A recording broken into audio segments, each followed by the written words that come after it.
Bonsoir à toutes et à tous. Donc ce soir, Bernard est avec nous. Donc je vais rapidement présenter Bernard et ensuite je vais lui laisser la parole. Donc Bernard est un docteur en sciences physiques des réacteurs nucléaires, docteur en économie de l'énergie, et puis il a travaillé comme directeur général de l'Agence française pour la maîtrise de l'énergie, donc l'ADEME. Il a été membre des groupes d'experts du débat national sur la transition énergétique en 2013 et il est cofondateur de Global Chance. Global Chance, vous le présenterez tout à l'heure un petit peu ? Non. Donc Global Chance, c'est une association de scientifiques et d'experts qui partagent la conviction d'un développement durable mondial plus équilibré et qui permet de faire prendre conscience que il y a des menaces croissantes qui pèsent sur l'environnement global. Donc cette association Global Chance écrit 2 publications par an, ainsi que de nombreux ouvrages dont nous avons des exemplaires là-haut. Donc durant cette conférence, nous allons essayer de répondre à quelques questions donc, concernant la hausse à tout prix de la production d'énergie. Quels sont les risques et les contraintes majeures de continuer à se développer comme ça, les limites de ressources, la précarité énergétique et puis la croissance. Voilà, je vous laisse entre les mains de Bernard. Merci beaucoup. Merci.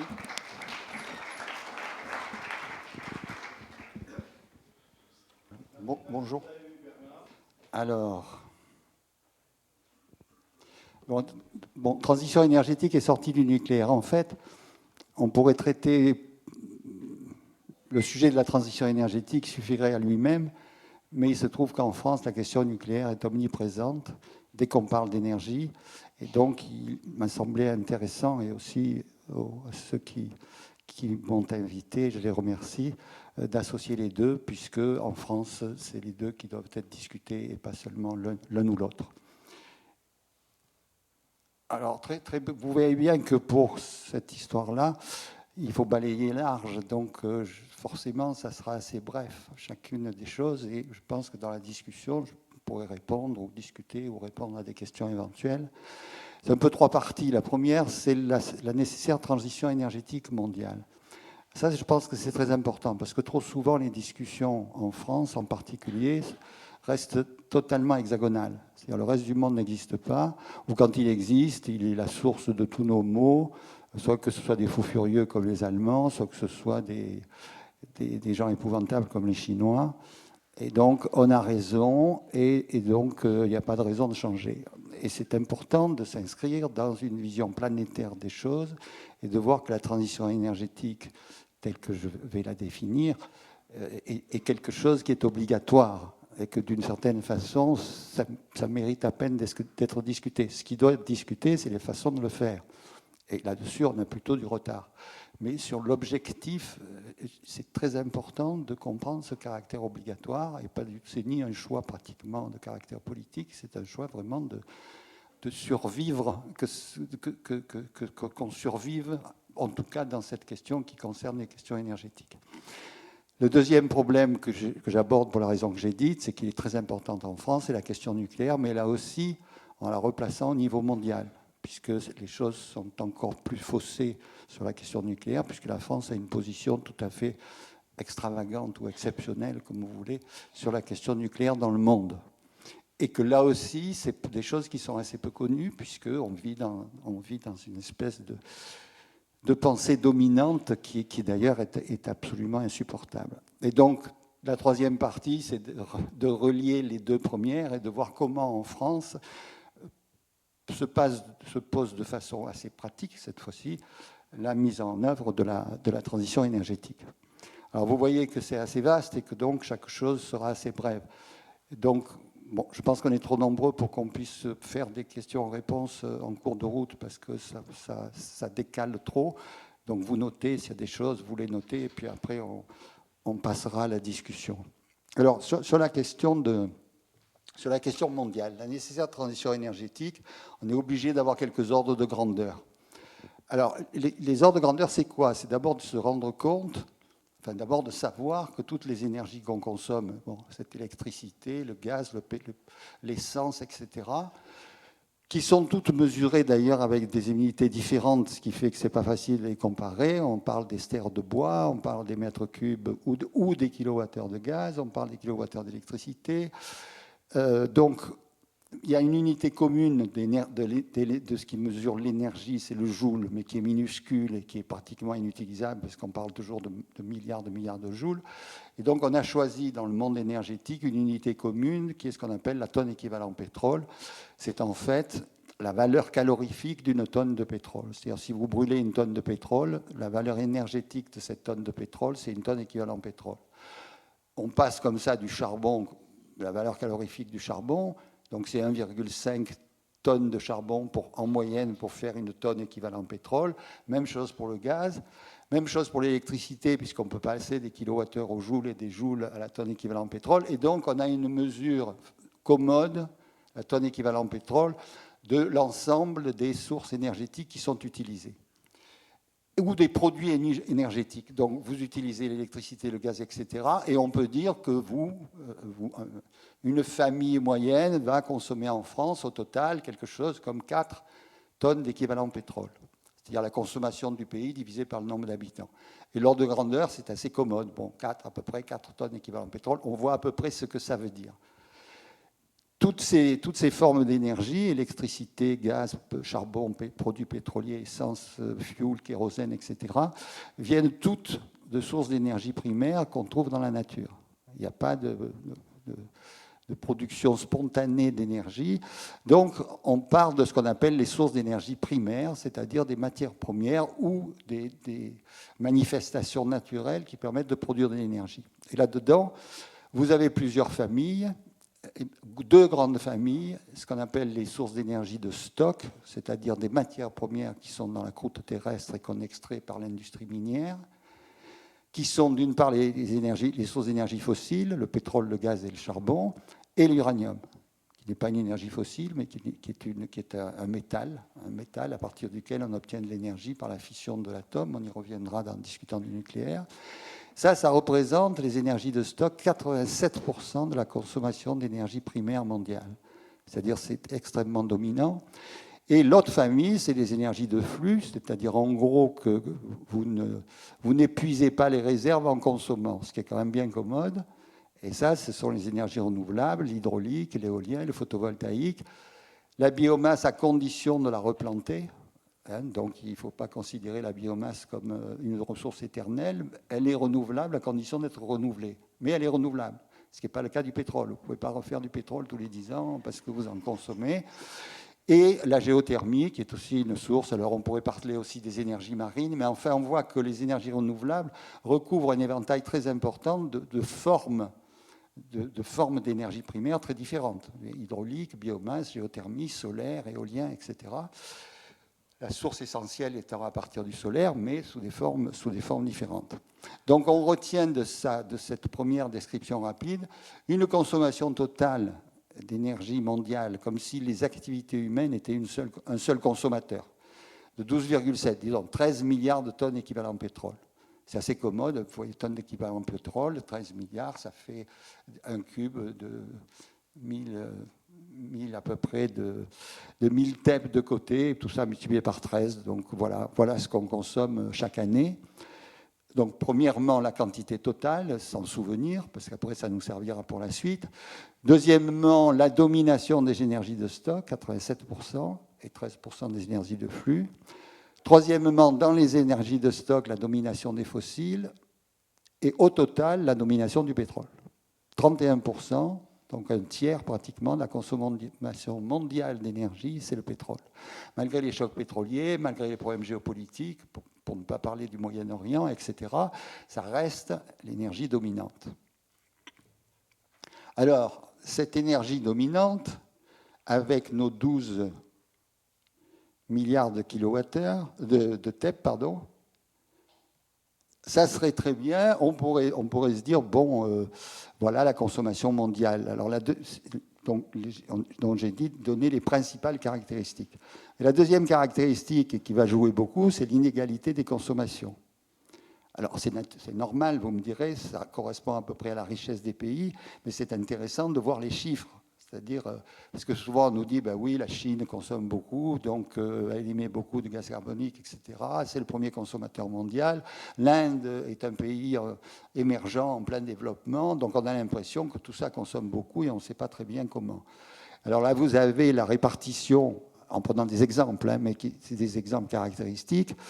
Le plus gros consommateur, alors pour comparer les pays entre eux, le plus simple, c'est de comparer la consommation par habitant, parce que c'est quand même assez significatif, et puis ça vous permet de comparer des pays qui ont des populations très différentes. Il ne faut pas comparer le Luxembourg et la Chine. Par contre, vous pouvez comparer par habitant la consommation du luxembourgeois moyen et du chinois moyen. Donc là, je n'ai pas mis le Luxembourg, mais j'ai mis les États-Unis qui sont le premier. J'ai pris les grands pays, mais les États-Unis, c'est donc un peu plus de 7 TEP par habitant et par an.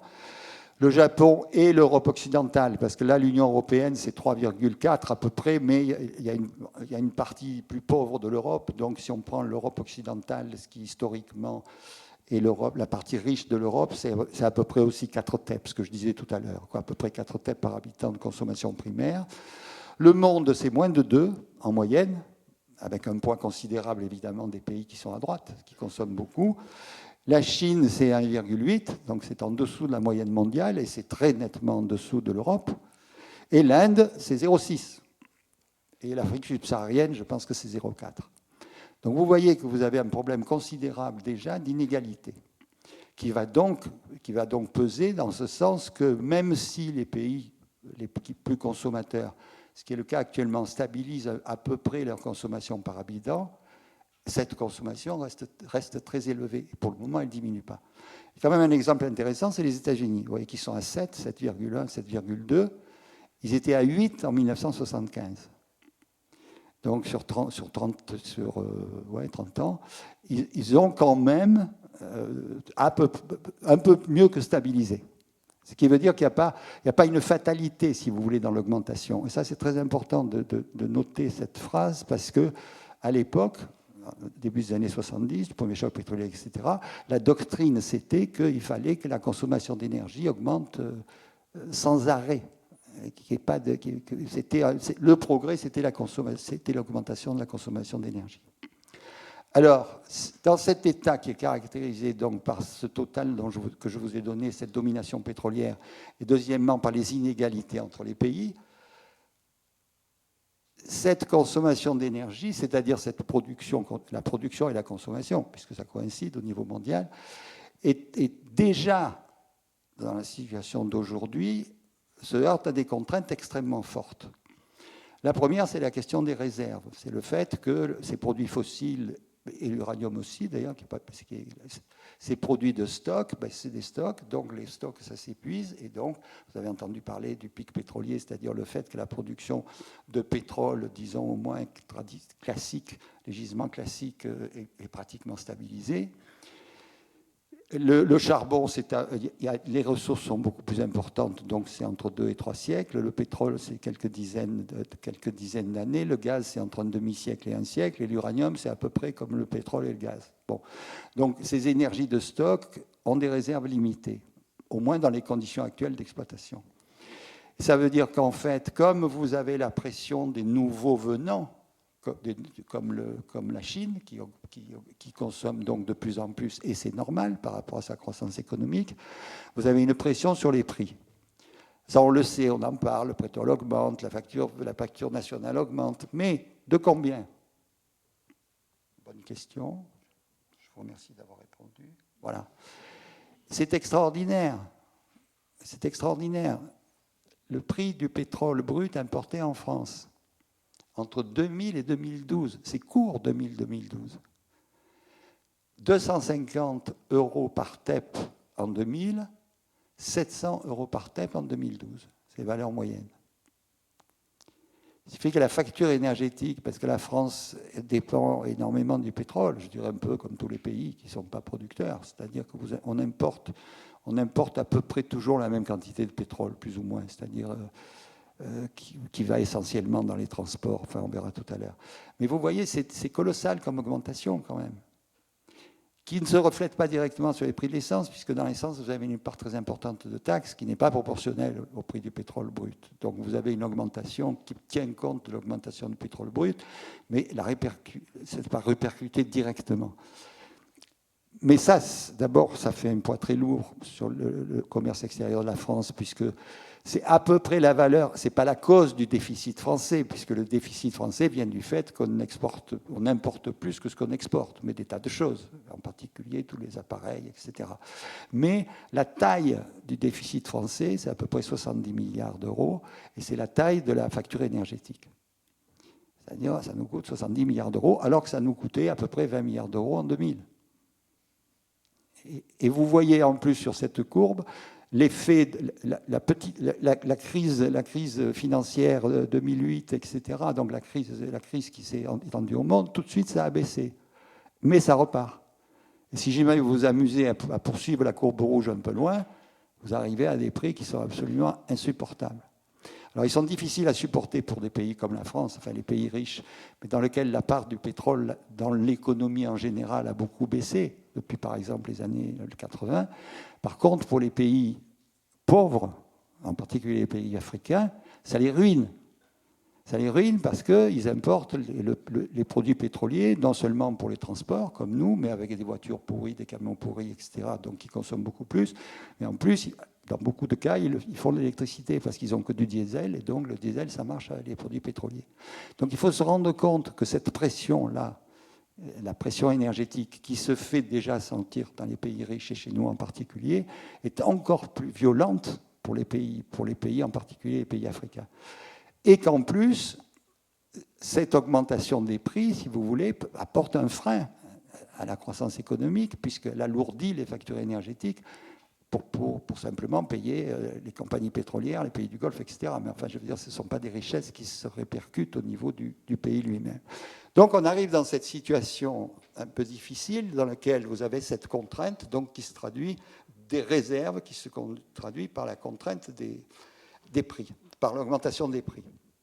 Deuxièmement, deuxième contrainte, de nature différente, mais qui est aussi une contrainte très forte et une menace très forte qui malheureusement n'est pas suffisamment prise au sérieux, c'est les émissions de gaz à effet de serre. C'est-à-dire que les activités énergétiques émettent d'abord du gaz carbonique par, grosso modo, la combustion des combustibles fossiles. C'est vrai que le nucléaire n'émet pas zéro, mais il émet beaucoup moins, enfin 5 ou 6 fois moins qu'une centrale à gaz à cycle combiné, un peu plus que l'éolien et l'hydraulique, mais de toute façon, vous avez un facteur très important entre ces énergies-là, qu'on appelle non carbonées, et puis les combustibles fossiles. Cela dit, il faut noter qu'entre les combustibles fossiles, vous avez de très grosses différences. Le charbon, une centrale à charbon, et ça fait à peu près 800 grammes de gaz carbonique par kilowattheure produit. Une centrale au fioul lourd, c'est à peu près 600. Une centrale au gaz à cycle combiné, 350. Donc déjà, de passer, par exemple, d'une centrale à charbon à une centrale au gaz, vous diminuera plus la réduction des émissions de CO2 que de passer d'une centrale à gaz à une centrale nucléaire, par exemple. Donc il faut faire attention que c'est pas tous les fossiles n'ont pas tous la même valeur. Ce n'est pas du tout pour les exonérer, mais c'est pour qu'il y ait quelques ordres de grandeur de ce type. Le gaz carbonique, donc pratiquement, c'est essentiellement à partir du secteur énergétique. Et le méthane. Le méthane, vous avez le tiers des émissions de méthane sont liées au système énergétique. Et la moitié du tiers, ce sont les fuites de méthane dans les gisements et dans le transport.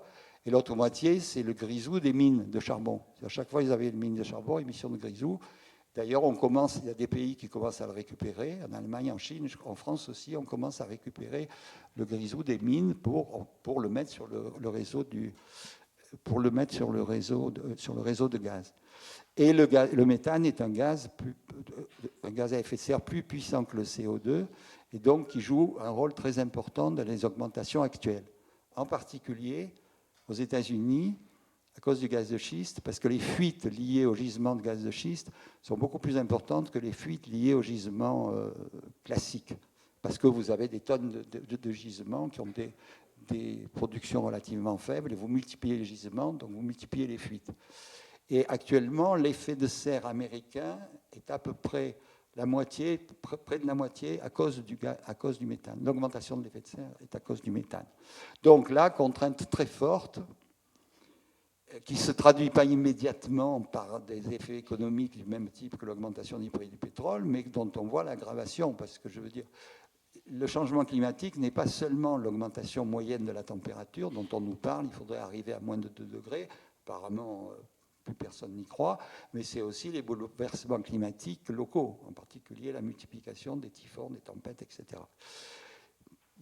Troisième contrainte, les accidents technologiques graves. Alors, dans les accidents technologiques graves, vous avez évidemment les marées noires, vous avez le golfe du Mexique, vous avez le delta du Nigeria qui est complètement bousillé par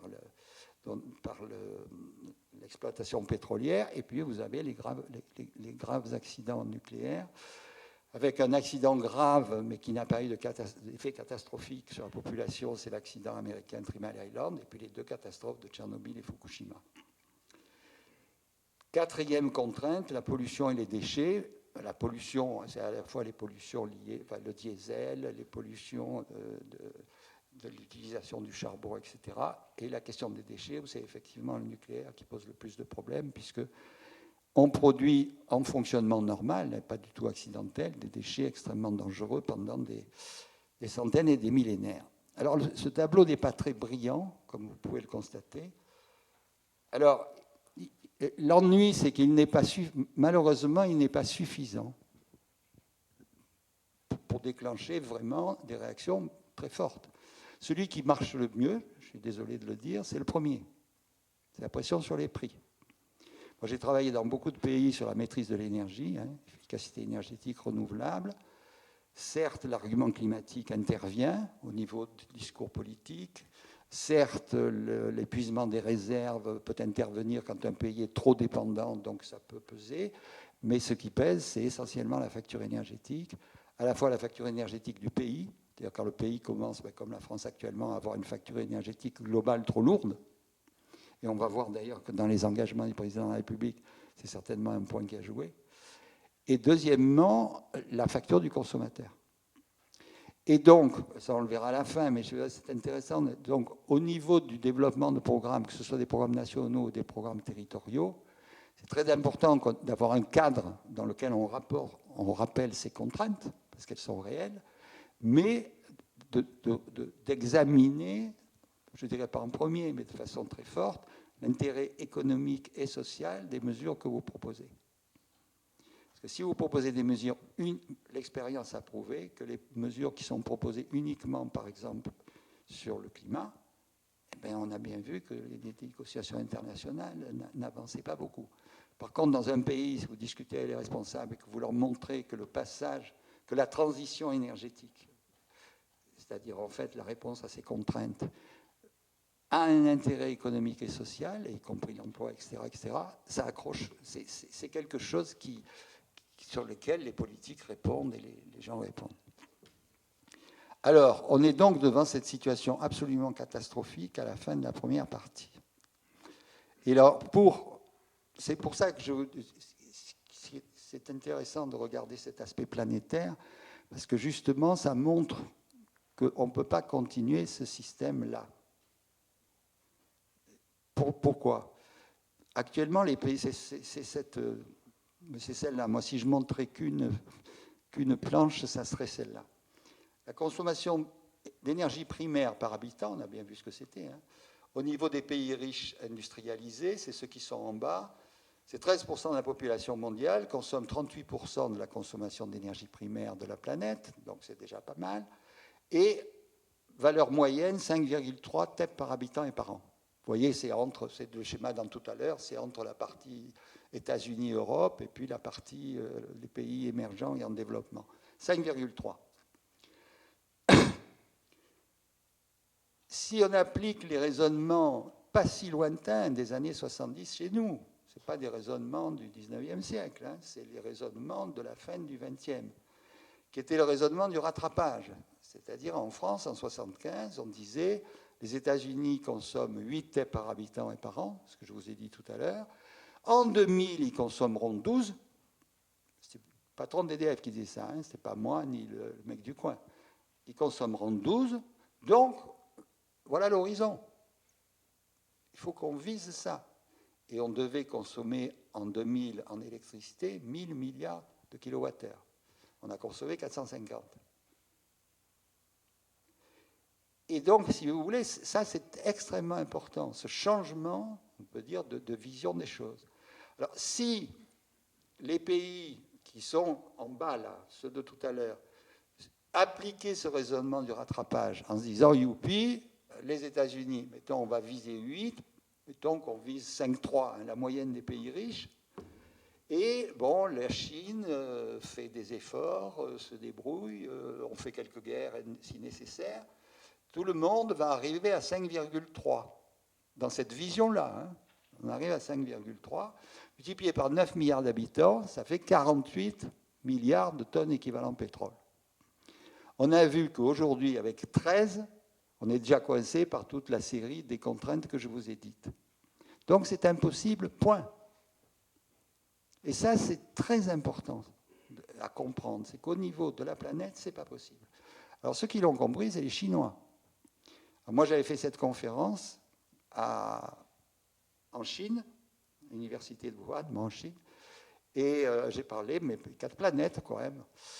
Et après, j'ai un copain qui m'a dit, mais tu sais, l'histoire des 4 planètes, le comité central du Parti communiste chinois l'a dit en 2005. Alors j'étais très flatté, mais en plus, je me disais quand même, bon. Et il a fait une communication en disant, il n'est pas question de rattraper les États-Unis sur la consommation d'énergie par habitant, parce qu'il faudrait 5 planètes. C'est extrêmement intéressant. À des gens qui sont à 1,5, comme on a vu tout à l'heure, avec en plus de très fortes inégalités. C'est-à-dire que les paysans chinois qui écoutent ça, ils se disent, bon, moi je voudrais bien rattraper les Américains, mais enfin de toute façon, ce n'est pas possible. Donc si vous voulez, c'est intéressant cette histoire de futur impossible, parce que maintenant c'est accepté, y compris par des pays qui, à l'époque, moi je me souviens, refusaient la notion d'économie d'énergie. Parce qu'ils disaient, écoutez, vous êtes gentils, vous consommez 4 ou 3 à l'époque, ou 2,5. Nous, c'était en Algérie. Nous, on est à 0,8. Quand on sera à 2,5, on commencera à faire des économies. C'était catastrophique, parce que c'était cette idée du rattrapage, justement. Et ça a beaucoup évolué, et c'est fondamental. Et donc la discussion n'est pas tellement ça, puisque même les organismes officiels comme l'Agence internationale de l'énergie, etc., font des scénarios qui sont un peu basés sur cette idée-là, mais qui sont beaucoup plus compliqués, tandis que là, c'est très simple. Mais c'est maintenant de discuter sur les moyens. Et donc, ce qu'on appelle la transition énergétique, hein, maintenant, puisque ce mot est devenu... Alors, il faut faire attention que ça ne devienne pas une tarte à la crème, parce que le développement durable est devenu une tarte à la crème. Tout le monde va faire de la transition énergétique, y compris les gens du nucléaire. Donc, dans la transition énergétique, on touche quand même au cœur de la discussion sur le développement, c'est-à-dire l'objectif, c'est la réduction des consommations. Et ça, c'est quand même nouveau, cette idée. Alors, d'abord, vous avez un double phénomène, c'est réduction des consommations des pays riches, tout en assurant, et on sait qu'on peut réduire des consommations en assurant les mêmes conforts ou le même niveau de production à condition qu'ils ne sont pas complètement délirants.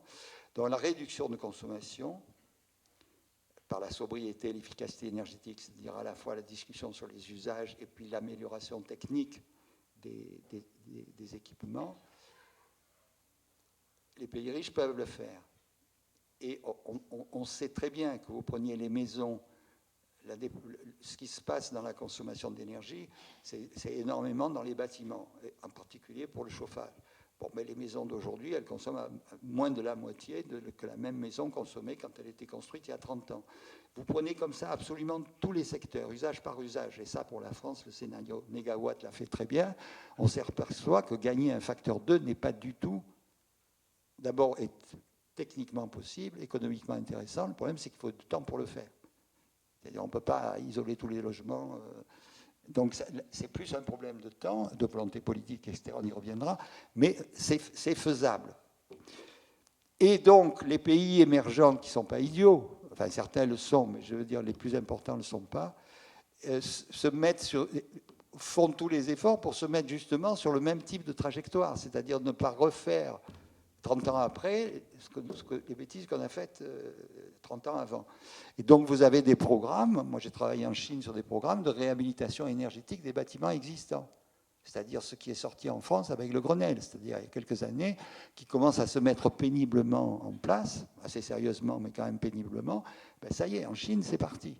Et la ville où on travaillait, qui est une ville de 10 millions d'habitants dans une région de 60 millions, donc grosso modo c'est comme la France, était considérée comme une ville pilote par le gouvernement central qui a dit, bon voilà, cette ville-là va développer la réhabilitation thermique des bâtiments existants dans une zone centrale, c'est-à-dire plutôt, c'est un climat qui doit être un peu genre Toulouse, quoi, hein, il ne fait pas froid l'hiver, il pleut quelquefois, et l'été, il fait plutôt chaud. Bon, mais donc si les pays s'y mettent, si vous voulez. Et là, vous verrez, il y a un numéro de Global Chance, le précédent, numéro 32 ou 33, où on a pris des exemples justement dans le monde entier pour montrer ce mouvement qui était finalement assez général. Donc la deuxième idée, c'est la convergence au lieu du rattrapage. C'est-à-dire les pays riches décroissent, et c'est possible, et les pays émergents croissent, ou en développement croissent, mais avec une plus grande sobriété et efficacité qui fait qu'on peut converger, moi je dirais, vers 2,5 tonnes équivalent pétrole, à peu près, en énergie primaire. Après, ça se discute, hein, c'est pas du tout, on ne va pas parier, de toute façon, c'est pas pour tout de suite. Mais cette notion de convergence est fondamentale et c'est faisable.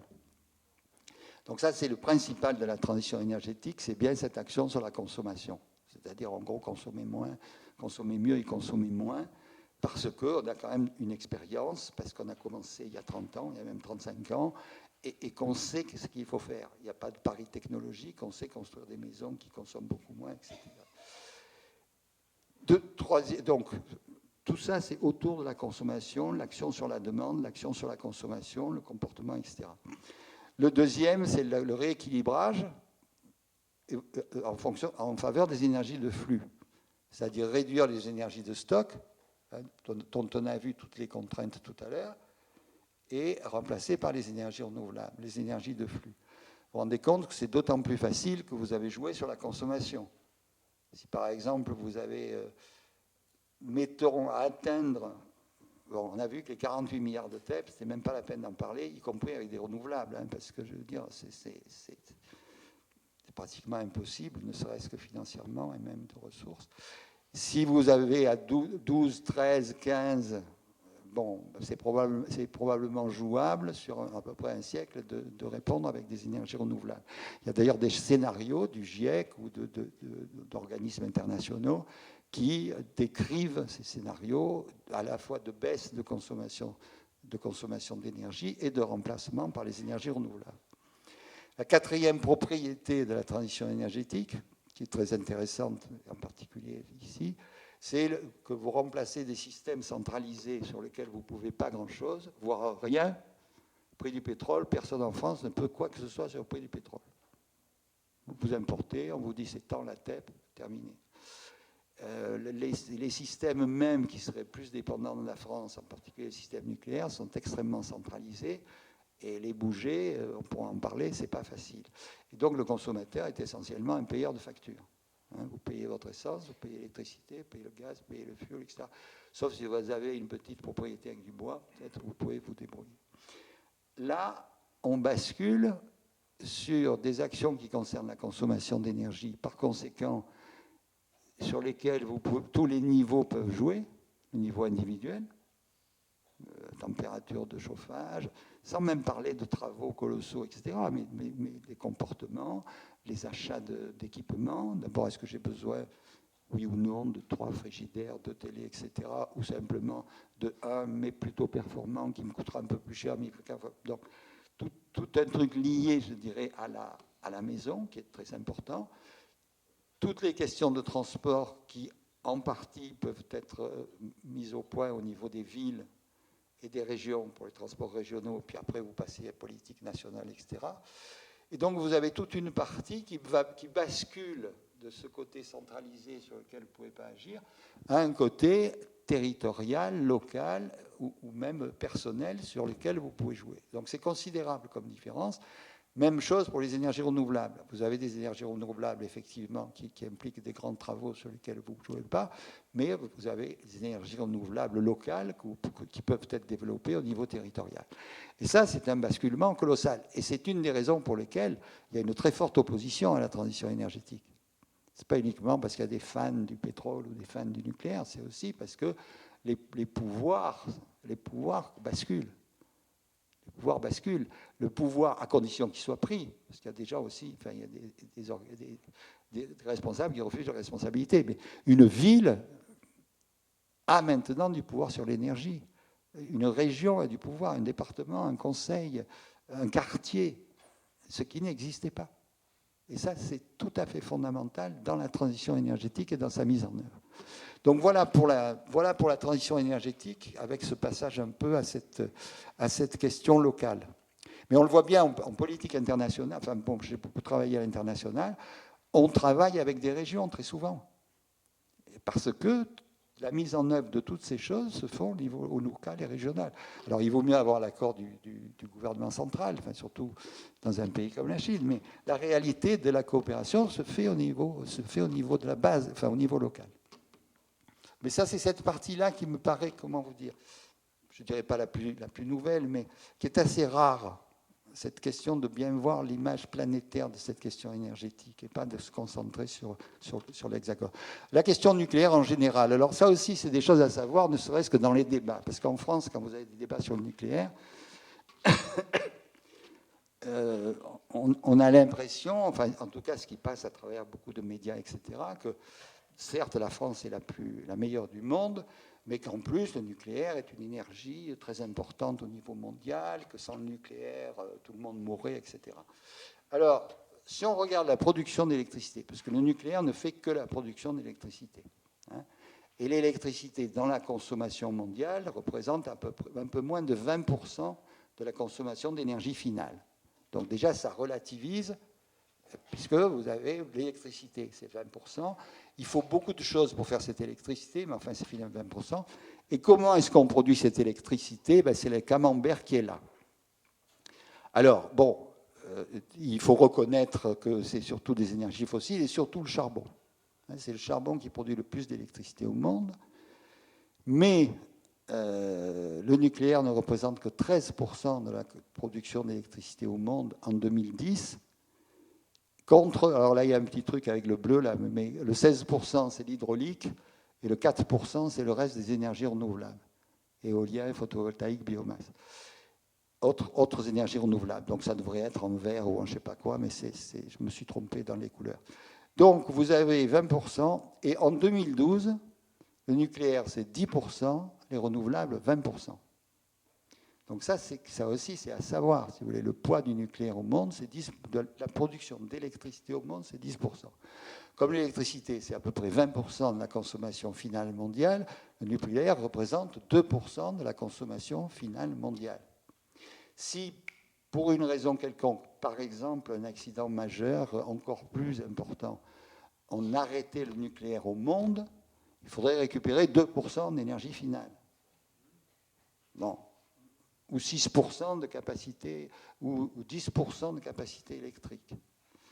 10% de capacité électrique, on peut le faire, béton, avec 5% de gaz, 5% de renouvelables. Donc, si vous voulez, ça aussi, c'est une vision planétaire intéressante. Deuxièmement, que devient le nucléaire? Le nucléaire mondial, sa part diminue dans la production d'électricité. C'est ce que je vous ai dit tout à l'heure, mais là on voit bien l'évolution. En 2000, c'était en puissance, part de production, c'était 16%, ça a atteint 17% en 2003, c'est en 2012 10%. Donc c'est décroissant. Et la capacité totale, c'est-à-dire la puissance, est aussi en décroissance.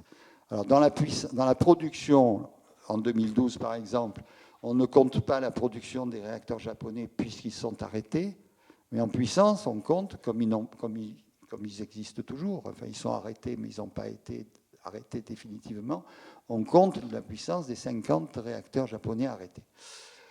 Donc voilà, alors, ça ne veut pas dire qu'il ne pourra pas y avoir encore du nucléaire. Ça ne veut pas dire non plus que cette pente va décroître. Ça veut dire qu'en fait, l'évolution depuis en fait 1986, depuis Tchernobyl, ça a plutôt été la décroissance, pas la décroissance relative du nucléaire. Et là, on voit que depuis 2017, il y a une décroissance en part de la production.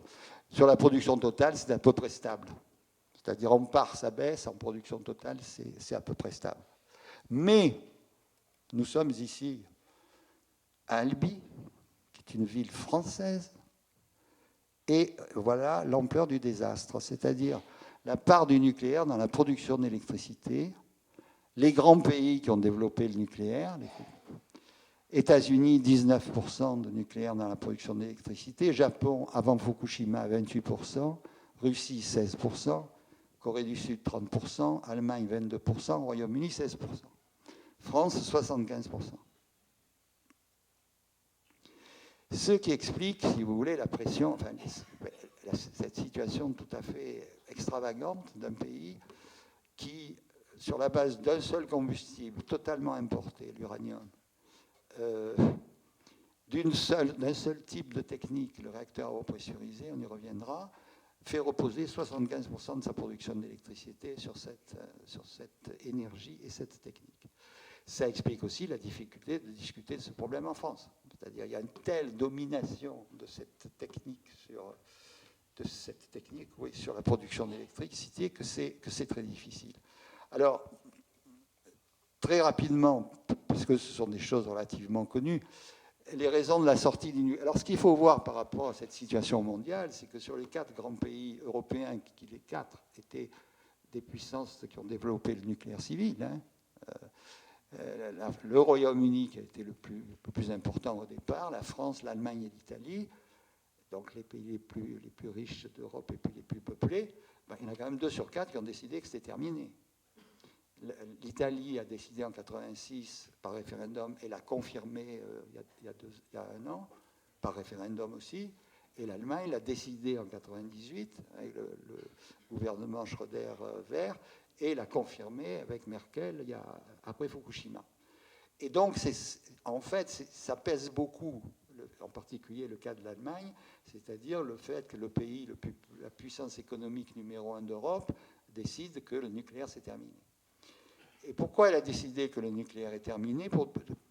La raison de la sortie, c'est les 3 raisons, je dirais, classiques, qui sont unanimement approuvées d'un côté du Rhin et considérées comme complètement farfelues de l'autre côté du Rhin, ce qui est quand même extraordinaire. C'est les déchets radioactifs, dont personne ne nie, puisqu'il y a un débat actuellement sur les déchets radioactifs en France, dans une certaine indifférence. Personne ne nie leur caractère dangereux, mais tant pis. C'est comme ça, c'est un mal nécessaire. On assimile actuellement le nucléaire en France, ou les risques du nucléaire, à des risques naturels. Ils sont considérés comme inévitables au sens qu'on doit faire du nucléaire à cause de l'énergie, la production d'électricité, etc. Et donc, s'il y a un accident ou s'il y a des déchets, il faut se débrouiller avec. C'est-à-dire que l'existence des déchets radioactifs ou la possibilité des accidents ne remettent pas en cause la nécessité du nucléaire. C'est ça que je veux dire. Vous me suivez? Bon. Donc, il y a la question des déchets, il y a la question de l'accident grave qui longtemps a été dit impossible, qui maintenant est considéré comme possible. Donc, là aussi, il faut savoir traiter avec. Puis, il y a le 3e sujet qui est quand même très lié aussi à la politique française, qui est le seul pays qui fasse du retraitement de la production du plutonium dans son industrie dite civile. Et donc, il y a la question de la prolifération des armes nucléaires dont on parle actuellement avec l'Iran. Donc, ce qui est nécessaire, c'est pas tellement... Enfin, je veux dire, on peut prendre position pour le nucléaire, contre le nucléaire, etc. Mais c'est de connaître, de pouvoir expliquer assez simplement les raisons qui, d'un côté de l'Allemagne, sont des raisons suffisantes pour arrêter, et de l'autre côté, sont considérées comme non seulement insuffisantes, mais presque inexistantes. Et donc, sur la question des déchets radioactifs, il y a reconnaissance du fait que c'est très dangereux. mais ce n'est pas considéré comme suffisant pour arrêter. On doit les produire, donc on doit discuter sur le stockage des déchets radioactifs, etc. Je ne pense pas qu'on aura le temps d'en parler, sinon c'est quelques instants. Deuxièmement, l'accident grave. Mais sur l'accident grave, moi je ne rentre pas tellement, bien que je sois un peu familier de ces questions, je ne prétends pas. C'est pas ma position. Moi, on me demande ma position. À vrai dire, ça n'a pas d'importance, bien que je sois expert. L'IRSN, Institut de sûreté de recherche et de sûreté sur la sûreté nucléaire, dans le cas des centrales existantes, c'est-à-dire toutes les 58 réacteurs français, les accidents graves n'ont pas été considérés lors de leur conception. Ça veut dire que l'accident grave qui, dans ce type de réacteur, est la perte de refroidissement, c'est-à-dire vous ne pouvez plus refroidir le réacteur. C'est ce qui s'est passé à Three Mile Island et ce qui s'est passé à Fukushima. Il n'y a pas de parade du fait de la conception du réacteur, parce que l'accident était considéré comme impossible. Donc on a 58 réacteurs où il vaut mieux qu'il n'y ait pas d'arrêt de refroidissement. Bon. Deuxièmement, l'autorité de sûreté nucléaire en 2011 nous dit, peut-être qu'il l'avait dit avant, puisqu'ils disent la position constante de l'ASN, mais enfin ça a été quand même réaffirmé avec force en 2011 et depuis d'ailleurs. La position constante de l'ASN a toujours été la suivante. Personne ne peut garantir qu'il n'y aura jamais en France un accident nucléaire. Donc, quand on juxtapose ces deux phrases, qui sont toutes les deux d'origine, tout ce qu'il y a de plus officiel et compétente, du point de vue de l'expertise sur la sûreté, c'est sûr, et qu'en plus, il y en a une troisième que je n'ai pas ajoutée ici, mais parce qu'elle est très récente, du nouveau patron de l'autorité de sûreté nucléaire, qui dit il faut se préparer, au centre, être prêt à une crise grave et durable dans le secteur des accidents nucléaires, hein, pas dans le secteur de la finance. Donc, si vous voulez, c'est ça qui est intéressant, c'est que maintenant, et en particulier de la part des autorités de sûreté, il y a quand même des déclarations qui ne nous disent pas qu'il va y avoir l'accident demain matin, mais qui confirment la nécessité de prendre en compte l'accident grave dans les discussions de politique énergétique. En particulier, ces jours-ci, on parlait du rallongement de la vie des centrales, vous avez dû en entendre parler, à 50 ans. Eh bien, non. Enfin, je veux dire, il y a vraiment un problème de discussion sur la sûreté des centrales, qui d'abord étaient prévues à 30 ans, qui sont prolongées au cas par cas à 40 ans, et donc dire qu'on les rallonge à 50 ans, pour le moment, est totalement irresponsable. Donc, sur le nucléaire, donc très rapidement, cette situation mondiale, qui est aussi intéressante par ce caractère relatif. Alors, ajoutons que dans la situation mondiale, c'est vrai que les États-Unis, pour le moment, bon, le nucléaire, ils continuent parce qu'ils en ont beaucoup, mais ils en ferment un certain nombre, en particulier pour des raisons économiques. C'est-à-dire prolonger la vie des centrales nucléaires ne les intéresse pas beaucoup. Il y a quand même de plus en plus de voix aux États-Unis sur la question justement d'autoriser le vieillissement des centrales et les risques que ça présente. Donc ce n'est pas de là que reviendra une renaissance nucléaire quelconque. Seul pays qui actuellement développe assez sérieusement le nucléaire, c'est la Chine, mais à un rythme qui est comparable à celui de la France à l'époque. Si vous voulez, donc à l'échelle de la Chine, ça reste quand même une source d'énergie qui est très minoritaire. D'ailleurs, les Chinois, après Fukushima, se sont interrogés, ont interrompu.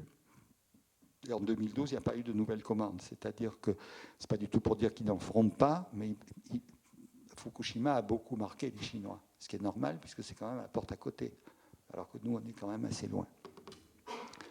Alors, si on va rapidement sur la question de la France, après tout, sur la transition française, bon, l'énergie en France, j'en ai à peu près parlé, mais vous voyez, ce schéma est intéressant. Vous voyez à gauche les énergies primaires. En partant du haut, c'est le charbon, le pétrole, le gaz. Le violet, c'est l'uranium, c'est-à-dire la chaleur produite dans les réacteurs nucléaires. Et le vert, c'est les renouvelables. Bon, ben, notre énergie primaire est à 90% importée. N'importe le charbon, n'importe le pétrole, n'importe le gaz, n'importe l'uranium. Donc, quand on nous parle de l'indépendance énergétique de la France, il faut être un peu modeste, parce qu'en France, on considère que le nucléaire est national, parce que les centrales nucléaires sont sur le sol français, mais l'uranium est importé. Et donc, si vous voulez, la définition même que eux donnent, ce que je trouve idiot à l'indépendance énergétique, c'est le rapport entre ce qui est produit en France en énergie primaire et ce qui est consommé. Ben là, on importe l'uranium, et sans uranium, on n'aurait pas d'électricité nucléaire. Et là, vous voyez que l'électricité, ben, les 2/3 du fait du rendement des centrales, c'est de la chaleur qui est perdue, et vous avez un tiers qui est l'électricité qui est consommée.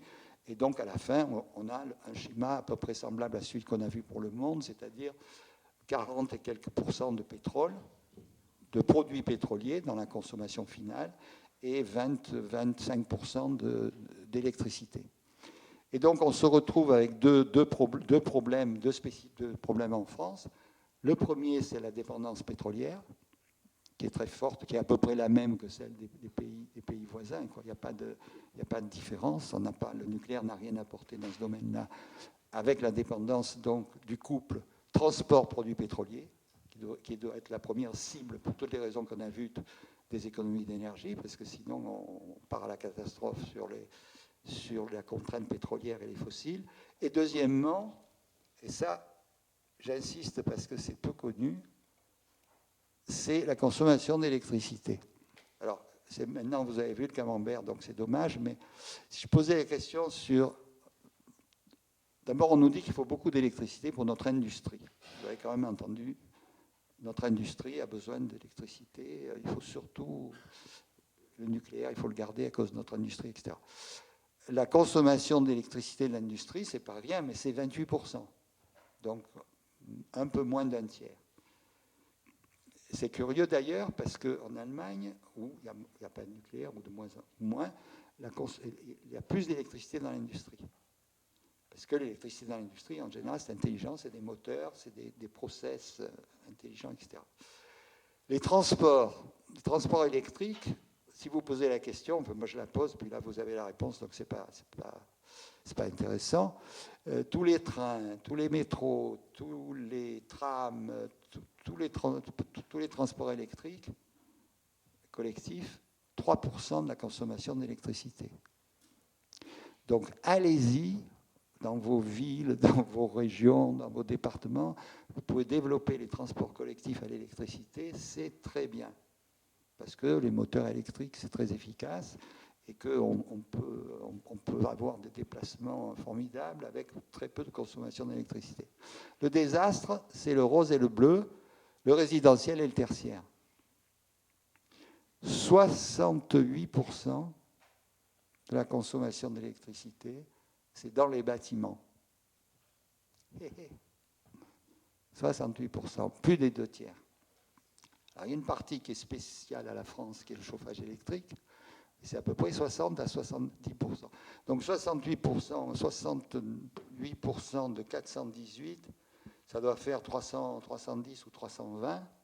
Sur ces 310 ou 320 consommés dans les bâtiments, 70 à peu près chauffage électrique, donc il reste 250, les usages spécifiques de l'électricité.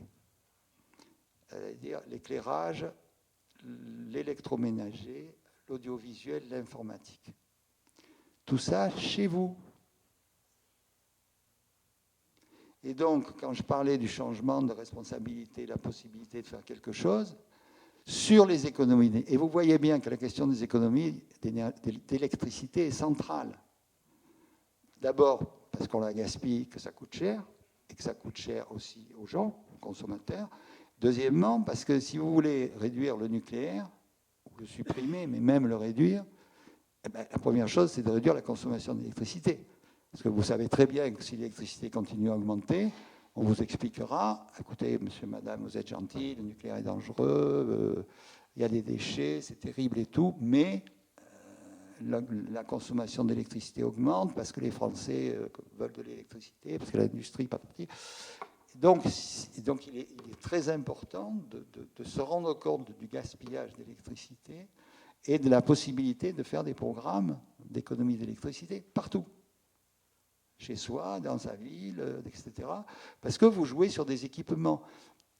Dans les économies d'énergie, la réhabilitation énergétique des bâtiments est très importante. D'ailleurs, elle commence à se faire, mais ce sont des choses relativement lourdes. Par contre, les équipements les équipements électriques. D'abord, vous avez des problèmes de comportement. Éteindre les lumières, ça a l'air d'un gag, mais je veux dire, il y a aussi toutes les veilleuses, il y a aussi les livebox qui restent allumées toutes les nuits, les week-ends, etc. Donc il y a un effort de comportement dont on sait à peu près qu'il peut représenter jusqu'à 15% d'économie, sans investissement. Simplement en faisant attention, ce qu'on éteint, si on allume, les veilles. Les veilles, c'est colossal. Si vous déjà vous fermez vos appareils la nuit et les week-ends, par exemple, enfin, des périodes où vous n'êtes pas là, c'est déjà énorme. Donc ça, c'est au niveau individuel. Il y a le niveau de la ville, où il y a l'éclairage public, le patrimoine de la municipalité, l'information et la communication qu'on peut faire au niveau des lycées, des collèges, etc. Donc les économies d'électricité, pour moi, c'est vraiment une priorité parce qu'elle relie les deux questions, transition énergétique et sortie du nucléaire. Bon, les grands programmes de la transition énergétique en France, ils sont classiques, c'est à peu près les mêmes qu'on a au nucléaire près, que vous trouvez dans n'importe quel pays. Le problème que vous faites dans chaque pays, c'est de voir comment vous faites dans ce pays particulier, vu les lois, l'administration, le machin. Bon. Réhabilitation énergétique des bâtiments pour réduire la consommation. La consommation dans les bâtiments, c'est la chaleur et l'électricité. Bon, donc la chaleur, vous occupez réhabilitation thermique des bâtiments, et l'électricité, je viens d'en parler. Développement des transports collectifs et du train, vous pouvez y aller, c'est 3% de la consommation d'électricité. Si on triplait la capacité de transport collectif électrique et train, ça représenterait 10% de la consommation d'électricité. Donc il ne faut pas s'en priver. On est à 12, on arriverait à 30 et quelques. Le chauffage électrique, qui est une calamité, c'est 70. Donc vous pouvez y aller sur les transports. Donc réduction des consommations d'électricité, j'en ai parlé. Développement des énergies renouvelables. Là aussi, l'important, c'est aussi le développement local. Parce que, bon, on peut faire de l'énergie renouvelable, et c'est très bien en mer du Nord, mais l'important, c'est le développement dans les départements. En tout lieu du monde, vous avez 2 ou 3 énergies renouvelables. Chez vous, vous devez en avoir 3 ou 4. Quoi. Il doit y avoir encore un peu d'hydraulique, il y a de la biomasse, il y a du soleil, presque tout le temps, et il y a du vent dans pas mal d'endroits. Bon, ben, si vous prenez les 4 réserves, plus des programmes d'économie d'énergie, vous voyez que la transition, vous pouvez vous en charger vous-même. Alors, vous ne ferez pas tout, vous n'empêcherez pas certaines choses nationales, mais de point de vue local, vous pouvez faire énormément de choses. L'éradication de la précarité énergétique, mais ça, c'est assez bien assimilé quand on parle de réhabilitation énergétique des bâtiments, et on a vu aujourd'hui, là, dans la formation, qu'il y avait des choses. Par contre, on oublie très souvent les équipements électriques. Or, les gens, dans la facture électrique, ils ont aussi cette question de la facture électrique liée à des réfrigérateurs qui consomment trop, à une utilisation des équipements qui souvent déconnent, à l'éclairage, parce que les gens ne peuvent pas forcément acheter des ampoules basse consommation, etc. Donc là, il y a des programmes qu'on peut faire qui sont tout à fait adaptés aux situations locales, à des quartiers défavorisés, etc. Alors, qu'est-ce qu'il faut savoir sur les objectifs français ? Alors, il y a des objectifs un peu historiques. C'est la loi sur l'orientation énergétique qui prévoyait le fameux facteur 4 sur la réduction des émissions de gaz à effet de serre, des réductions sur l'intensité énergétique, c'est-à-dire faire des efficacités énergétiques de façon à réduire la demande d'énergie de façon relative au PIB, des objectifs sur la réduction au niveau européen et sur les directives européennes qui sont importantes. La France a été assez leader dans les années 70 et 80. Maintenant, c'est l'Europe qui... Vous avez toujours un pays européen qui va un peu plus en avant que les autres. Donc actuellement, c'est plutôt le Danemark. Enfin, depuis une vingtaine d'années, c'est le Danemark, l'Allemagne, etc., les pays du Nord. Et donc, l'Europe suit, et la France suit l'Europe. Et heureusement qu'il y a l'Europe pour cette question de transition. Ça, entre nous, c'est tout à fait essentiel. Ce qui est intéressant, c'est les objectifs récents du gouvernement actuel. Alors, l'engagement... Donc, il y a une directive européenne qui donne un objectif européen de consommation d'énergie finale. C'est en valeur absolue, c'est-à-dire qu'il faut arriver à ce que l'Europe consomme pas plus de 1200 millions de TEP. Je vous le dis un peu au pif, mais c'est l'ordre de grandeur. Chaque pays doit donner son objectif à lui, de façon à ce que l'Europe puisse dire si je fais la somme des objectifs, ça colle. Et si ça ne colle pas, il va engueuler chaque pays qui doit remettre un rapport pour expliquer comment il va faire. Alors, on peut supposer que ça ne sera pas trop mal fait, mais c'est pas mal. C'est-à-dire qu'il y a un contrôle, il y a une valeur, il y a un contrôle. Et la France a déclaré, par écrit, j'ai la preuve, qu'en 2020, elle se donnait comme objectif en consommation d'énergie finale 131,4 millions de TEP, contre 156 en 2010. Donc, vous voyez, c'est assez considérable comme baisse. Et c'est la première fois qu'il y a une baisse affichée. Jusqu'à maintenant, on disait on va faire des efforts pour augmenter moins vite, etc. Là, c'est vraiment une baisse en valeur absolue. Et ce qui était intéressant, ce qu'on a discuté aujourd'hui, c'est que chaque région vérifie si elle, par rapport à son quota de population, elle est capable de se donner ce genre d'objectif. C'est-à-dire de la consommation finale des Midi-Pyrénées va être tant. Donc ça, c'est un premier truc qui est officiel puisque c'est signifié à l'Europe. Deuxièmement, les engagements du président à la suite du débat national. Et ça aussi, c'est important, ne serait-ce que comme les objectifs sont à long terme, on peut dire que c'est au moins culturel, réduire de 50% par rapport à 2010 la consommation énergétique finale à l'horizon 2050. Ce que je vous disais, il est possible de réduire de moitié, donc c'est ça. Simplement, c'est l'affirmation au niveau d'objectifs politiques lointains, pour la première fois, d'une réduction plus que sensible, divisée par 2, la consommation d'énergie finale. Ce qu'on sait faire techniquement. Après, c'est les moyens, le temps, etc. Troisièmement, réduire de 30%, j'en avais parlé à propos des contraintes climat et des contraintes facture énergétique, réduire de 30% la consommation primaire d'énergie fossile à l'horizon 2030. Pourquoi 2030 ? C'est parce que ça va essentiellement jouer sur les transports et que si vous voulez faire des infrastructures, dont j'ai parlé tout à l'heure, la multiplier par 2, des infrastructures de transport collectif électrique, c'est des travaux lourds. Les tramways dans les villes, les trains, etc. Donc, ce n'est pas bête d'avoir un objectif 2030 pour ne pas se dire un objectif 2020 dont on sait très bien qu'il ne marcherait pas. Et les engagements sur le nucléaire, ils sont connus, c'est de passer de 75 à 50% en 2025 la part du nucléaire dans la production d'électricité. Donc c'est plein de pièges cette phrase, puisque vous voyez bien que si vous augmentez la consommation d'électricité, donc sa production, vous pouvez ne pas diminuer le nucléaire, d'où l'importance des économies d'électricité par rapport à la question nucléaire, mais aussi toute la discussion sur les exportations de nucléaire. Et l'arrêt définitif de la centrale de Fessenheim en 2016, Inch'Allah. Alors, pourquoi, et je finirai en vous montrant pourquoi tout ça est possible. Eh bien, pareil, par comparaison. Les comparaisons, c'est très utile parce que... Alors, la comparaison sur l'électricité spécifique dans le résidentiel, ce dont j'ai parlé tout à l'heure, qui représente la moitié de la consommation d'électricité. Alors, pas les résidentiels, hein, puisque la moitié, c'est pour les bâtiments. Là, je prends le résidentiel. Entre la France et l'Allemagne, c'est comparable puisque c'est l'électroménager, l'audiovisuel, l'informatique et l'éclairage. Donc, on peut considérer les Allemands, leur niveau n'est pas forcément beaucoup plus bas que le nôtre. Alors, vous voyez, c'est très intéressant à gauche, c'est le schéma par habitant. Vous voyez que la France et l'Allemagne, pareil, de 90 à 2000, à peu près la même augmentation de consommation d'électricité par habitant.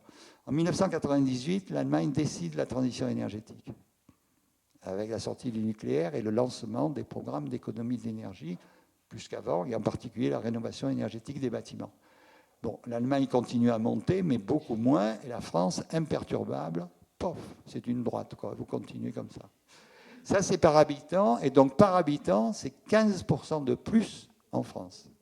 Donc on peut se dire qu'on devrait pouvoir arriver à ça.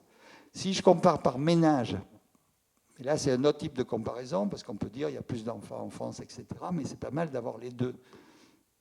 Parce qu'il pourrait y en avoir un qui est dans un sens, l'autre dans l'autre. Donc les deux sont dans le même sens. Par habitant, c'est 15%. Par ménage, c'est 35%. Alors, je ne dis pas du tout qu'on peut faire 35%, mais je suis persuadé qu'on peut faire 15%.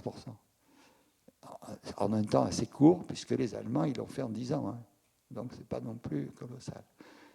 Donc, économie d'électricité, tout à fait possible, à vous de jouer. Deuxièmement, les renouvelables, pareil. À gauche, l'Allemagne, à droite, la France. en 90, l'Allemagne avait à peu près 25 milliards de kilowattheures de renouvelables, dont 20 d'hydraulique. Nous, on était très en avance avec 60 d'hydraulique, grosso modo, puisqu'on a plus d'Alpes que les Allemands. Et bien, vous voyez que si vous prenez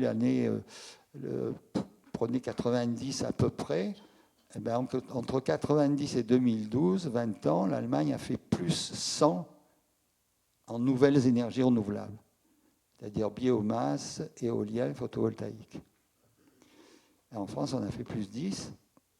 Et donc, ce que nous disons dans nos scénarios de transition énergétique, c'est qu'on peut faire des économies d'électricité qui nous permettent de réduire la consommation de la production, et on peut produire à peu près 100 milliards de kilowattheures de plus de renouvelables, puisque les potentiels de renouvelables, les 4, alors l'hydraulique, on ne peut pas augmenter beaucoup, mais on a déjà les 70, donc c'est toujours ça de gagner. Et en éolien, en éolien, en solaire et en biomasse, on a des potentiels supérieurs au potentiel allemand. Et donc voilà.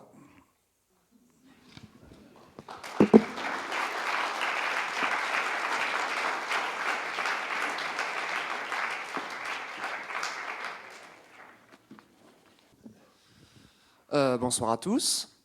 Sur votre diapositive 17, il me semble que vous montriez les utilisations des divers flux d'énergie. Ouais. 18. 18, oui, voilà. Et vous montrez, et je ne critique absolument pas ce point parce que, enfin, j'ai dans ma formation une spécialisation en énergétique. Je suis ingénieur à l'école des mines, donc j'ai eu une formation là-dessus. Effectivement, quand vous citez, quand vous montrez qu'à peu près 70% de l'énergie nucléaire part en perte dans les tours de refroidissement, c'est tout à fait vrai. Par contre, lorsque vous dites que le pétrole est quasiment complètement utilisé, du moins c'est ce qu'il a l'air de ressortir sur ce graphe, le pétrole c'est bien le rouge, non? Oui, c'est le rouge. Oui. Et pareil. C'est le rouge. Le deuxième. Ouais, le deuxième à partir du haut. Ouais. Et pareil pour le gaz. Désolé, mais ce n'est pas vrai. Qu'est-ce qui n'est pas vrai? Dans le sens où. Qu'est-ce qui n'est pas vrai qu'est-ce qui n'est pas vrai? Alors, je vois pas tout exactement de là où je suis, mais tout le pétrole typiquement que vous mettez dans un moteur de voiture n'est pas converti en énergie utile. Mais j'ai jamais dit ça, mon bon monsieur. Donc, dites pas que c'est faux puisque je l'ai pas dit. Ah, bah oui, mais c'est ce que le graphe laisse à penser. Non. Sur le graphe, c'est marqué, je l'ai dit, c'est l'énergie finale. Et l'énergie finale, c'est les produits qu'on consomme, l'essence. Donc c'est juste en essence. Après, on peut discuter sur l'énergie utile. C'est une autre conférence. D'accord. Et ouais. Ok, sinon, j'ai une autre question. Ouais. À un moment, vous parlez du risque de catastrophe de grande envergure dans le domaine industriel de l'énergie. Ouais. Et effectivement, tout le monde a entendu parler des accidents de Tchernobyl et de Fukushima, c'est bien normal. Mais je tiens à souligner, par pure objectivité, que le principal, enfin par pure objectivité, non, parce que de façon purement factuelle, que le plus grand accident industriel qui ait jamais eu lieu concerne effectivement le domaine de l'énergie, mais il n'est pas dû à l'industrie nucléaire, ce n'est ni Tchernobyl ni Fukushima. C'est la rupture des barrages hydroélectriques de Banqiao et Shimatan en Chine dans les années 1970. Il y a eu quasiment... Il y a eu, si je me rappelle bien des chiffres, à peu près 50 000 morts noyés sur le coup et 170 000 morts de maladies et de famine parce que les gens se sont retrouvés piégés dans une zone complètement inondée et en fait sont morts dans la semaine qui suit de manque de nourriture et d'eau potable. Et ce sont les chiffres officiels du Parti communiste. Ah ben alors ? Ah, je dis pas que c'est fiable. Au contraire, j'aurais tendance à dire que c'est peut-être sous-évalué. Non, mais arrêtez votre char. C'est évident. C'est évident que les grands barrages posent des problèmes d'environnement et des problèmes de risque. Bon, personne ne le nie.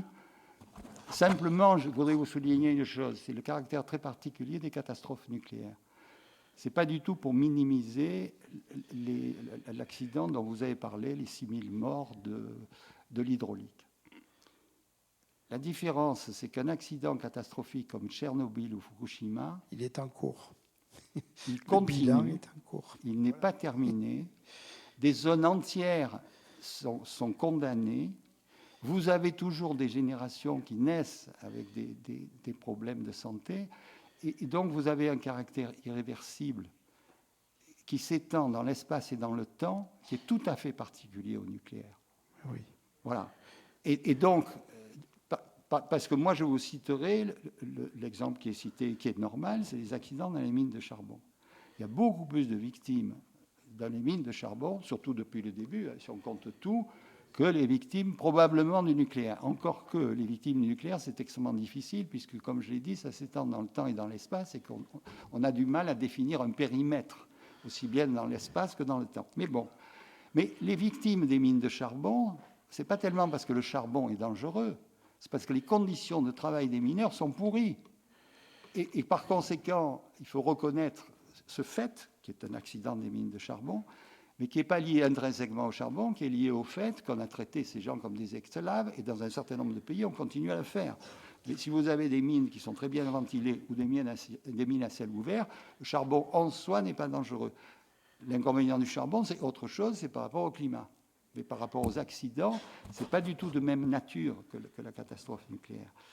Et donc, si vous voulez, on peut être pour le nucléaire, et d'ailleurs, il y a des gens qui le sont, en considérant, et ceux-là je considère qu'ils sont honnêtes, que c'est très dangereux, que les déchets radioactifs sont très dangereux, et que l'accident existe, qu'il est très dangereux, mais qu'il faut l'accepter au nom des besoins énergétiques. Et c'est ça que je discute.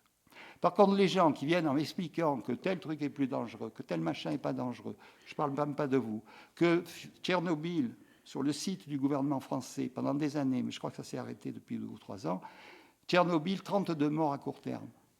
C'est une honte. C'est une honte. Et c'était le truc. Tchernobyl, il y a eu un truc vraiment alors grave, hein, un truc qui a explosé, ça a pété partout et tout. 32 morts à court terme. Ce qui n'était pas faux. Court terme, si vous comptez un mois, effectivement, il y a eu 32 morts. Le problème, c'est qu'après, il y en a eu plein de toutes ces raisons. Donc, même si vous êtes ingénieur du corps des mines, dispensez-vous de ce genre de comparaison imbécile. C'est un conseil personnel que je vous donne en tant qu'ingénieur à un jeune ingénieur, en lui conseillant de savoir faire un débat sur des questions sérieuses et pas sortir l'accident du barrage machin que tout le monde connaît. Et on sait très bien qu'il y a eu des accidents de barrage. En France, il y a eu le barrage de Malpassé ou Malpassé. Bon, Malpassé, dramatique. Bon, et alors, en quoi ça diminue le risque nucléaire? En rien. Voilà. Bon, question suivante. Mais je vais parler encore des barrages. J'ai lu des articles en Suisse, dans le Valais, à propos d'investissements qui prévoyaient pour remonter l'eau dans les barrages supérieurs.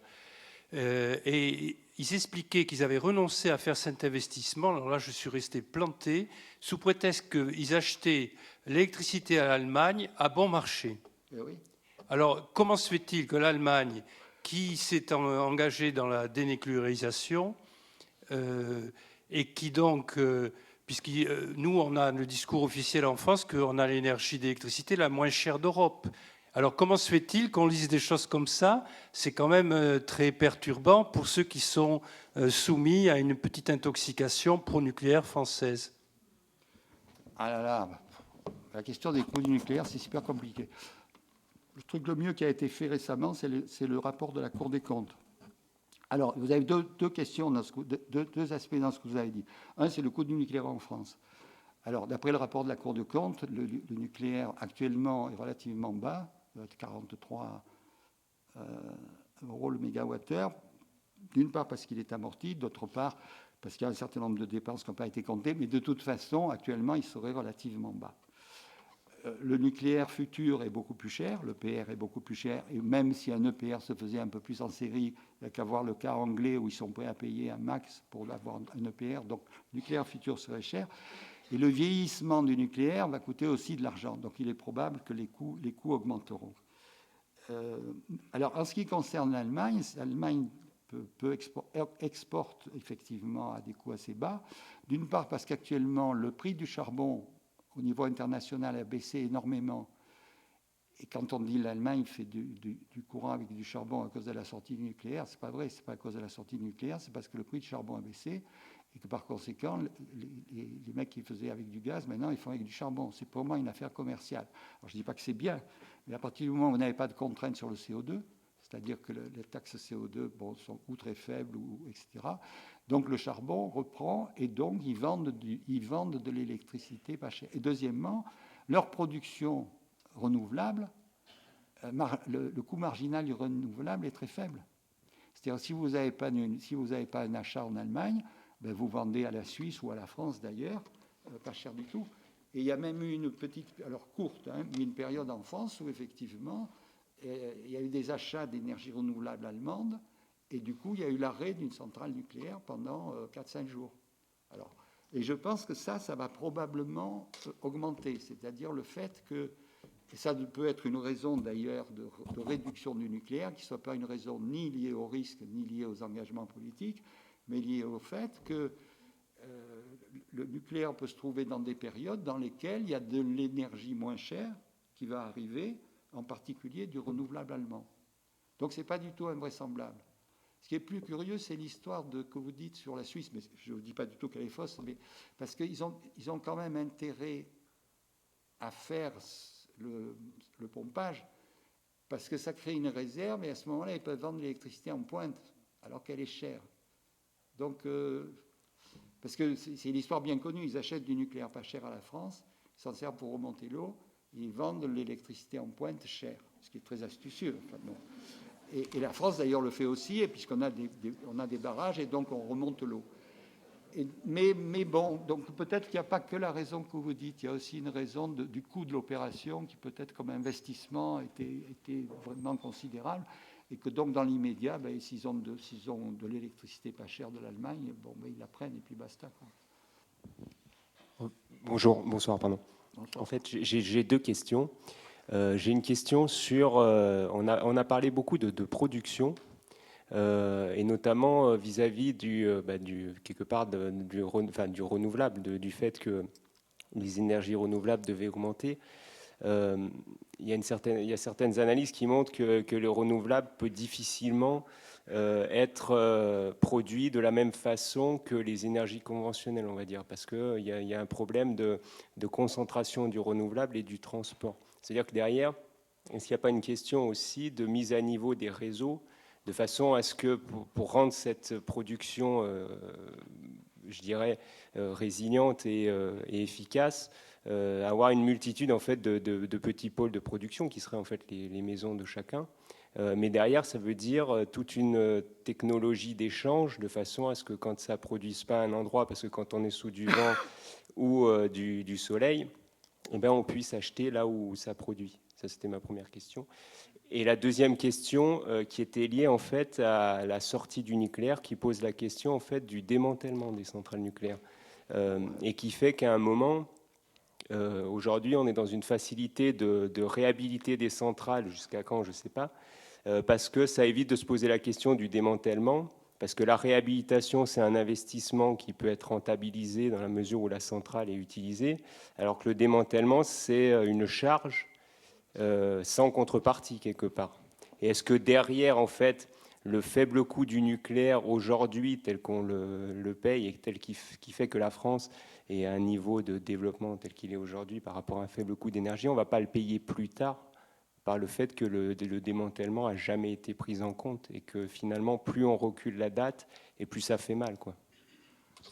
La réponse est oui aux deux questions, mais ce n'est pas vraiment des questions, mais moi je suis tout à fait d'accord avec vous sur l'histoire des renouvelables.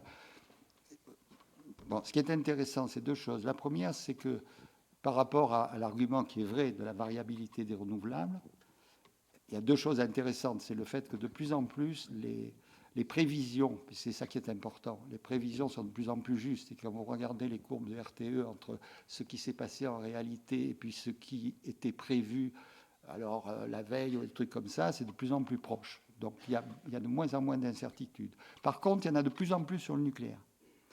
Les arrêts, ce qu'on appelle des arrêts fortuits, c'est-à-dire le réacteur qui s'arrête parce qu'il y a eu un pépin quelque part, un pépin pas forcément grave, un machin qui dit bon, on arrête parce que je sais pas, une pompe, un truc. Les arrêts ont doublé entre 2012 et 2013 à peu près, et je pense qu'ils sont de l'ordre de 150. Et chaque fois, c'est une tranche de 1000 mégawatts. Donc en fait, si vous voulez, ça fait un choc sur le réseau qui est pas négligeable. Enfin, ça, c'est un peu pour l'argument par rapport à nous dire ouais, l'éolien varie, donc c'est catastrophique et tout. Vous avez aussi cette question sur les arrêts fortuits du nucléaire. Alors ce qui est intéressant, c'est la combinaison des renouvelables entre elles, puisque vous en avez certaines qui sont variables. Alors bon, le photovoltaïque, c'est évident, c'est le jour et la nuit, mais même si un nuage passe ou je ne sais pas quoi. Vous avez l'éolien, bon, c'est le vent. Et par contre, vous avez l'hydraulique au fil de l'eau. Bon, mais là, c'est permanent, il n'y a pas de variation. Vous avez l'hydraulique de barrage qui, lui, permet de compenser, justement, au lieu d'être utilisé de façon imbécile pour le chauffage électrique en décembre, où on met toute la pointe, plus les importations d'Allemagne, plus je ne sais pas quoi, on pourrait utiliser plus intelligemment l'hydraulique pour, justement, suivre les fluctuations de l'éolien, par exemple. Et si vous faites du biogaz, une production d'électricité à partir du biogaz par exemple, ou à partir de la biomasse en général, vous avez la même fluidité qu'avec des combustibles fossiles.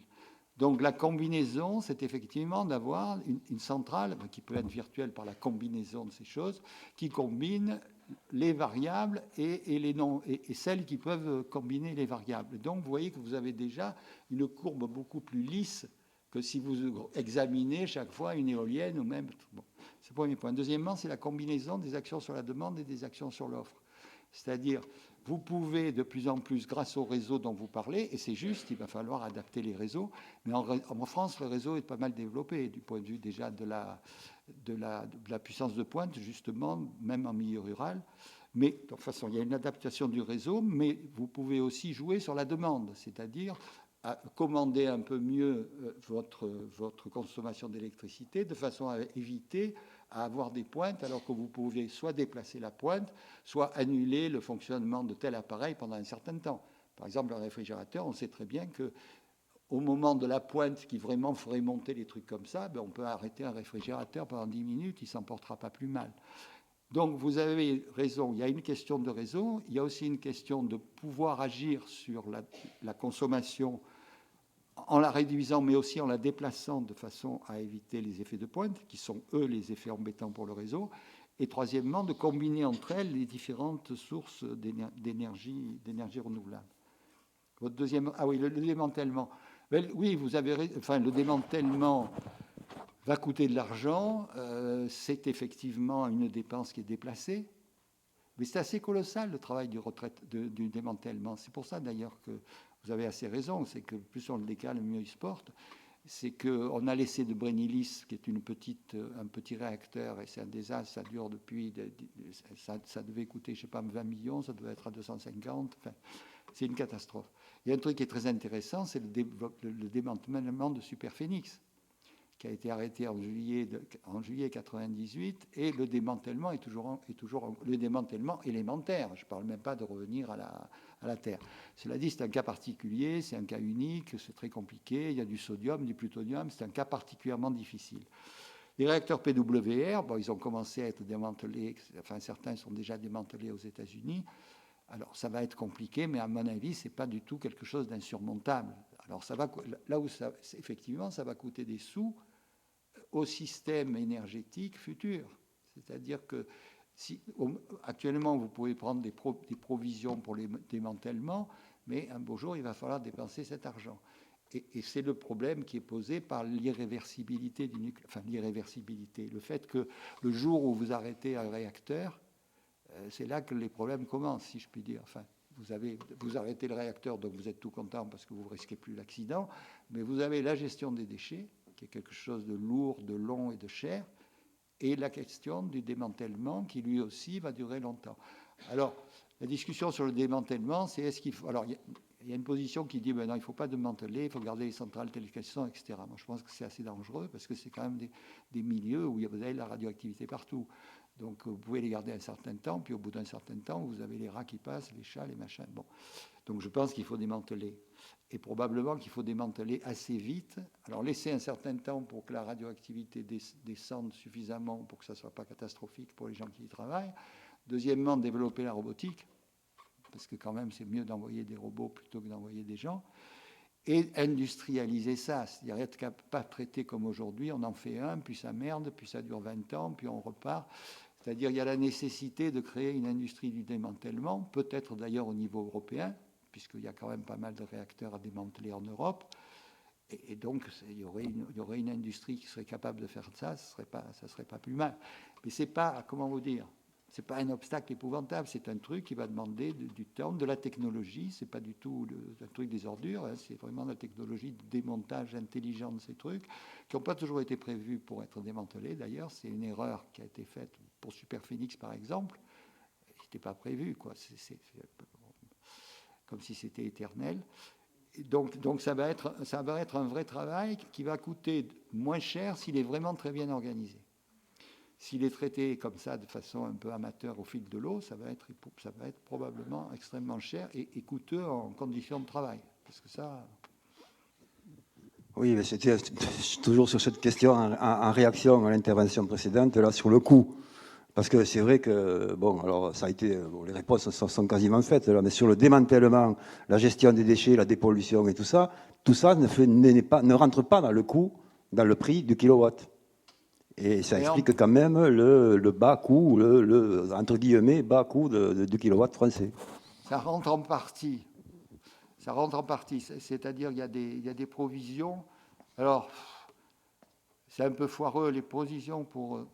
Je crois que c'est pour le démantèlement. La moitié des provisions sont gagées sur le réseau de transport. Enfin, tout ça est assez épouvantable, si vous voulez, parce que vous avez le côté épouvantable dont j'ai parlé, les risques et tout.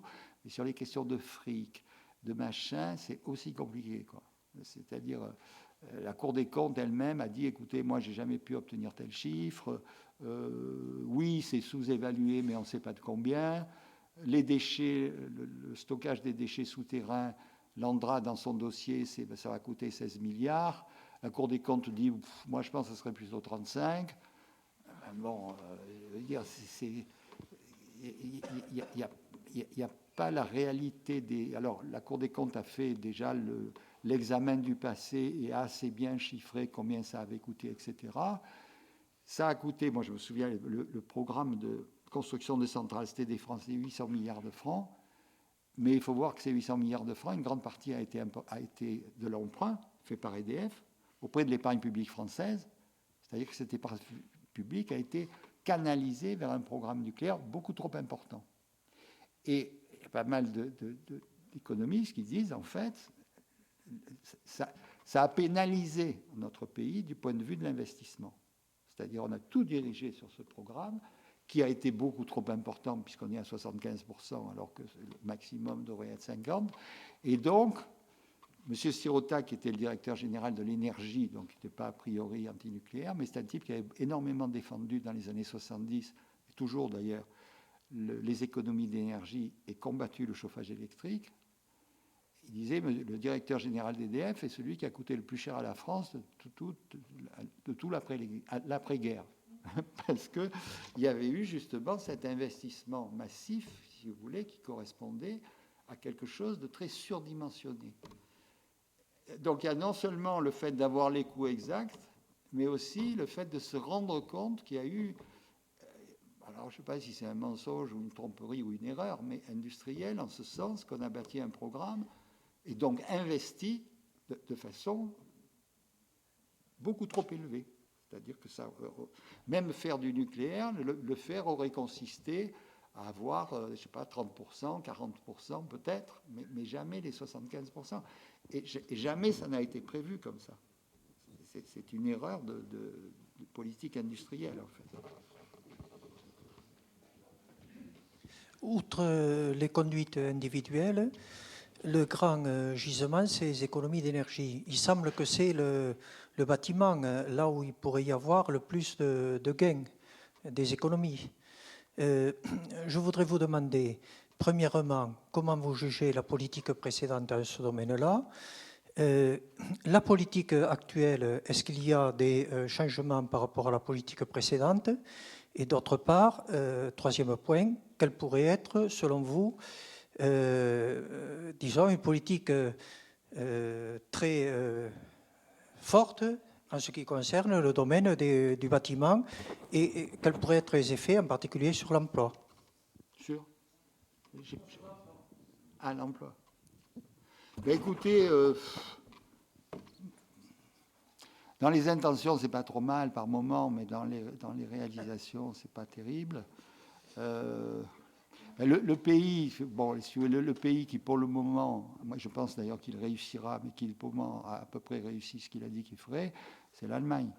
Puisque la politique allemande, ben tiens, je ne peux raisonner que par comparaison, parce que je peux vous dire la politique du bâtiment, ceci ou cela. Moi, je pense que, si vous voulez, ce qui est très embêtant en France, et c'est à cause, en fait, du nucléaire, c'est ça qui est embêtant, c'est qu'il n'y a pas une déclaration franche, loyale, claire et nette sur la transition énergétique. Bon. Oui, il y a des objectifs qui sont pas mal, les réductions de 50%, etc., mais mais personne ne parle d'économie d'électricité. Bon, alors qu'on a vu quand même que c'est vachement important, parce qu'on est toujours le cul entre deux chaises, une chaise étant puissante et une chaise étant un tabouret branlant. Et c'est ça la grande difficulté, quoi. C'est-à-dire que par rapport, je ne parle même pas par rapport aux militants, tout ça, je parle par rapport aux forces économiques. Si vous ne tracez pas une vision très claire sur les programmes de rénovation des bâtiments, le développement des renouvelables, les transports collectifs, etc., les industriels ou les financiers, ils hésitent, ils disent « oulala, est-ce que je vais financer un EPR de plus ou est-ce que je vais financer le tramway où je vais mettre le paquet parce qu'il y a une vraie politique de transport collectif et que donc ça vaut le coup que je m'investisse Alstom, bon, je décide, je vais avoir un programme de 20 ans à fabriquer des wagons, etc. Enfin, je prends des images, mais si vous voulez, la non-visibilité, c'est visible dans les renouvelables. Avec les tarifs d'achat qui montent, qui descendent, qui s'arrêtent, qui font une période comme ça, puis ça repart, etc. C'est une catastrophe. Et ça, c'est vraiment une question de définition d'une politique en disant, écoutez les mecs, ça va, maintenant on a compris, le nucléaire, on va faire ça. Je ne dis pas du tout on arrête demain matin. Je ne vais pas leur demander, mais de dire, bon, ben voilà, il y a une politique sur le nucléaire. Quand on dit 50%, c'est 50% en 2025. Pour faire 50% en 2025, voilà comment on va faire d'une part des économies d'électricité, d'autre part des renouvelables. Troisièmement, on va arrêter les centrales à tel rythme. En parallèle, on fait une politique de transport collectif à l'électricité. Voilà comment on la finance, voilà ce qui revient aux régions, ce qui revient aux départements, etc. On fait ou non un emprunt européen. On a une politique. Sur les bâtiments, voilà. Et ça, si vous voulez, ça manque. Et je vais vous montrer la politique allemande qui a le mérite d'être claire. Où elle est passée, celle-là? Voilà, politique énergétique de l'Allemagne. Vous voyez, il y a toujours une question qui... Les trois grands objectifs. Efficacité énergétique. En énergie primaire, moins 20% en 2020. Ça, c'est par rapport à 2008. En électricité, moins 10% en 2020 par rapport à 2008. Un peu ce que je disais tout à l'heure, nous on doit pouvoir faire 15% puisqu'on consomme beaucoup plus que les Allemands. En climat, les émissions de gaz à effet de serre, il y a les engagements de Kyoto, ils les dépassent, moins 40% par rapport à 1990 en 2020, et puis après la suite, vous avez donc une suite par étape pour arriver à moins 80 à 95% en 2050. Même si on laisse tomber le 2050 en disant ouais, les promesses 2050, ce qui est important, c'est qu'il y a des étapes. Ce qui, pour le moment, il n'y a pas en France. On a dit qu'il faut faire le facteur 4 en 2050, mais on ne sait pas si on le fait en 2049 ou si on le fait tout le long. Bon. Donc, les émissions de gaz à effet de serre, moins 40%. Ce qui, d'ailleurs, veut dire qu'actuellement, ils diminuent. Alors, ils ont, arrêtant le nucléaire et avec l'histoire du charbon dont j'ai parlé, actuellement, effectivement, il y a eu une augmentation du CO2. Mais du point de vue global, ils sont quand même sur cette trajectoire. Je ne considère pas les Allemands comme des petits saints. Simplement, ils ont fixé une politique et pour le moment, ils s'y tiennent. Troisièmement, sur les énergies renouvelables, la part des énergies renouvelables dans l'électricité, 18% en 2009, 35% en 2020, après 50%, etc. Pour le moment, ils sont sur ces trajectoires. Et la part dans l'énergie primaire, 10% en 2009, 18% en 2020, etc. Voilà. Et alors, ce qui n'est que, pour moi, la deuxième partie, puisqu'on a mis en avant que la question du nucléaire, mais qui est assez secondaire, puisque c'était 22%. 22%, ce n'est pas colossal. Et donc, ils vont compenser les 22% de nucléaire, 10% par les économies d'électricité, ce qu'on a vu, et 10%, une partie de l'augmentation du renouvelable. C'est-à-dire que normalement, s'ils font ce qu'ils ont dit, ce que je pense, non seulement ils vont réduire le nucléaire à 0 en 2022, mais ils vont réduire le charbon. Et donc, la sortie du nucléaire, c'est expliqué ici. Et la sortie du nucléaire, en fait, a deux dimensions. Une sortie au sens que j'ai dit sur les accidents, les déchets, la prolifération, et qui est très bien expliqué dans les textes officiels allemands. Et deuxièmement, c'est les bénéfices pour l'Allemagne de la transition énergétique. Les Allemands considèrent qu'au monde, actuellement, ils sont en tête, comme puissance économique, sur le plan de transition énergétique, c'est-à-dire à la fois les équipements performants et à la fois les renouvelables. Ils ont actuellement, je crois, à peu près, ils considèrent qu'ils ont 30% du marché mondial. Ils veulent le garder. C'est con, hein? Ils veulent le garder, et donc ils se sont dit, bon, on laisse tomber ce truc qu'on considère comme dangereux, cher, etc., voilà, et on met le paquet sur la transition énergétique, à la fois du point de vue des équipements, des machines-outils, enfin de tout ce qui permet de faire des trucs qui consomment moins, etc., et sur le plan des renouvelables. Et en 2009, ils avaient 340 000 emplois dans les renouvelables. Je n'ai pas le chiffre des emplois dans les économies d'énergie, mais ils ont un très gros programme de rénovation des bâtiments, financé par la KfW, qui est la banque, un peu comme la Caisse des dépôts française, et c'est un système de prêts bonifiés, etc., qui marche pas mal. Et donc, ils ont, depuis maintenant une quinzaine d'années, un plan de rénovation énergétique des bâtiments qui est une grande partie de leur effort de transition. Et le deuxième, c'est donc les renouvelables. Et là, ils ont développé énormément d'emplois dans les renouvelables. Alors, bon, en Allemagne, les gens payent l'électricité plus cher parce qu'il y a une taxe qui est forte sur l'électricité pour permettre de financer justement la transition. Et nous, bon, l'écotaxe, l'apport... Oui, alors moi, je voulais vous questionner. Alors, évidemment, vous parlez beaucoup de l'Allemagne, qui aurait réussi la transition énergétique. Moi, j'ai beaucoup lu de choses qui, au contraire, la désignaient comme un contre-exemple pour la relance du charbon, ce qui prouve d'ailleurs que les énergies renouvelables n'assurent pas correctement, puisqu'ils relancent le charbon, les mines de lignite, etc., etc. Et que les rejets de CO2 vont augmenter considérablement. Mais enfin, moi, je vais vous lire l'étude de l'Institut GISS de la NASA, sous la plume de Karesha et James Hansen. Celui-ci célèbre pour avoir été un des premiers à alerter sur le réchauffement climatique, conclut que l'utilisation de l'énergie nucléaire a permis de sauver 1,84 million de vies humaines entre 1971 et 2009 dans le monde. Dans la même période, cette forme d'énergie a permis d'éviter le rejet de 64 milliards de tonnes de CO2.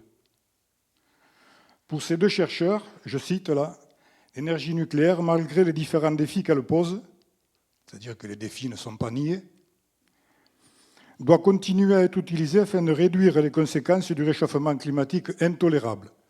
Et je crois qu'aujourd'hui, à l'actualité, on en est témoin. C'est une étude qui a été publiée par une revue américaine, Environnement, Sciences et Technologies. Enfin, je veux souligner deux aspects qui ne sont pas venus dans la discussion et me paraissent primordiaux. Le premier, c'est que l'appareil nucléaire, l'ensemble des centrales, des 58 centrales que nous avons, 56, je ne sais pas, 58 réacteurs. 58 réacteurs. 19 centrales. Tout cela doit rester dans le domaine public. C'est une des conditions de la sûreté. Les intérêts privés ne doivent pas être associés à aucun point.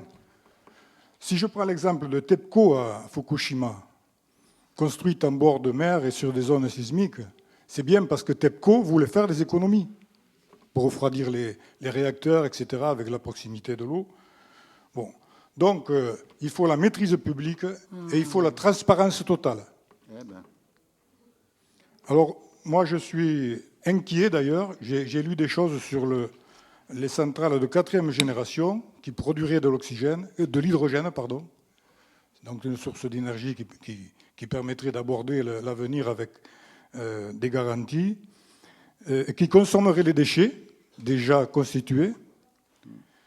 Mais seulement ce projet de 4e génération, il est construit avec EDF, qui est sur la pente de la privatisation, et avec Bouygues, en tout cas au niveau des projets.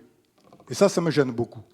Et là, je voudrais qu'il y ait des luttes politiques menées, parce que, encore un point, dans les centrales EDF telles qu'elles sont aujourd'hui, interviennent beaucoup par la sous-traitance et les entreprises privées. oui. Et là, c'est un problème, y compris pour la sûreté. Voilà, excusez-moi. Alors, il y a 5 points. Bon, le premier, l'Allemagne, je vous conseille de lire, de regarder un peu autre chose que ce que vous m'avez dit. C'est assez faux. On n'a pas le temps. Il y a de très bons articles par un type qui est à l'IDRI, l'Institut de développement, etc., qui est tout à fait respectable, et qui a fait des articles dans Global Champ sur la politique allemande, qui la suit précisément. Et le charbon, je l'ai expliqué, ce n'est pas parce qu'on a arrêté le nucléaire, c'est parce que le prix du charbon a baissé de façon soudaine et que les fabricants d'électricité, y compris EDF d'ailleurs, sont intéressés par le prix du charbon qui baisse. Ça marche toujours ? Bon, première question. Deuxième question. Les climatologues. Hansen est un très grand climatologue, pour lequel j'ai le plus grand respect. Je ne suis pas d'accord avec lui sur la question du nucléaire. Je pense qu'il ne connaît pas le nucléaire. Cela dit, Hansen est une personne respectable. Mais je pense que son histoire de millions qui a été sauvés, alors les économies de CO2, évidemment, quand on parle de milliards de trucs, vous prenez la production de CO2, vous multipliez par la quantité de CO2 par kilowattheure, vous trouvez une certaine quantité, vous comparez à des centrales à charbon, vous trouvez que ça a gagné tout ça. Mais tout ça, ça doit représenter probablement une proportion extrêmement faible. Donc c'est un peu de la pub de dire ça a fait je ne sais pas combien de milliards, parce que les milliards, ça fait beaucoup. Mais les centrales nucléaires, je l'ai dit, ne produisent pas de CO2. Donc dès que vous avez une production d'électricité d'origine nucléaire, effectivement, vous économisez du CO2. Le problème, c'est la comparaison entre les gains que je peux faire sur le CO2, qui doivent représenter, disons, mettons de l'ordre de 10%, puisqu'on a vu que c'était dans la production d'électricité, en supposant que si je faisais avec du charbon, je perdrais 10%. Donc mettons qu'on ait gagné pendant un certain temps 10%. Et de l'autre côté, les risques que ça présente et qui sont reconnus. Donc moi, M. Hansen, plus grand respect sur la climatologie, je ne pense pas qu'il connaisse très bien le nucléaire ni ses risques. Sur la question du nucléaire public, moi je suis tout à fait d'accord avec vous, à part que Fessenheim, qui est quand même une centrale qui présente un certain nombre de risques dont je pourrais parler, appartient à EDF. Bon, que le programme nucléaire surdimensionné qu'on a fait a été fait par EDF. Donc bon, c'est quand même la politique nucléaire est une politique d'État dans laquelle il y a aussi des intérêts privés, le Bouygues, etc. Mais enfin, EDF jusqu'à présent était quand même un établissement dépendant de l'État. Donc c'est pas top votre démonstration. Quant à la sous-traitance dont vous parlez, vous avez raison. Qui est responsable de la sous-traitance? Qui embauche les sous-traitants? C'est EDF. Donc, on peut discuter, mais vous dire, faire du public l'alpha et l'oméga, dans cet exemple-là, montre bien que le public lui-même, il s'est enferré. Quand vous regardez les 7 niveaux de sous-traitance, c'est bien des niveaux de sous-traitance dans des centrales dont la propriété est faite, l'exploitation est faite par EDF. Bon.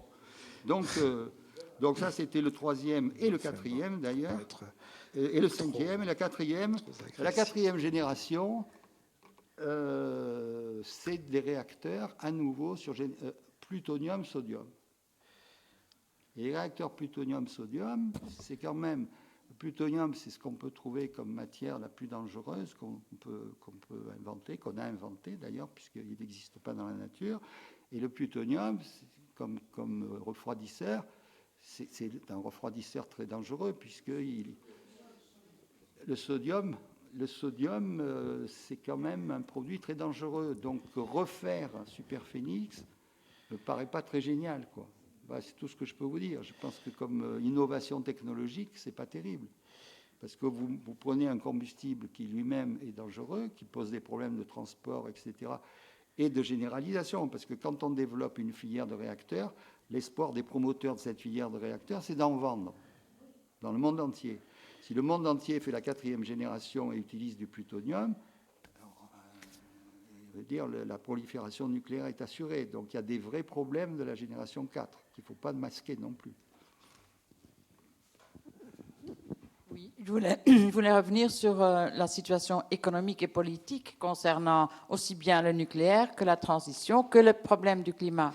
C'est-à-dire que, aussi bien en France que dans plein d'autres pays, les grands propriétaires des énergies de stock, c'est-à-dire les multinationales du pétrole, du charbon, des fossiles, et les grandes multinationales du nucléaire, déterminent en ce moment le fait qu'il n'y a pas de politique climatique qui soit vraiment crédible et qui aide. Parce que les émissions des gaz continuent à monter.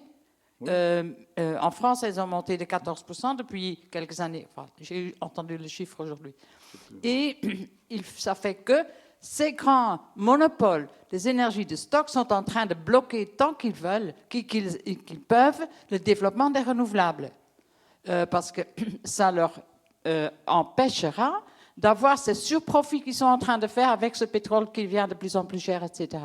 Et donc, les renouvelables vont rester chers jusqu'au moment où elles seront généralisées. Donc, on dit toujours les renouvelables, ça coûte plus cher, ça ne peut pas concurrencer avec le nucléaire moins cher, etc. C'est de la foutaise. Il faut une planification, une décision politique pour cette transition.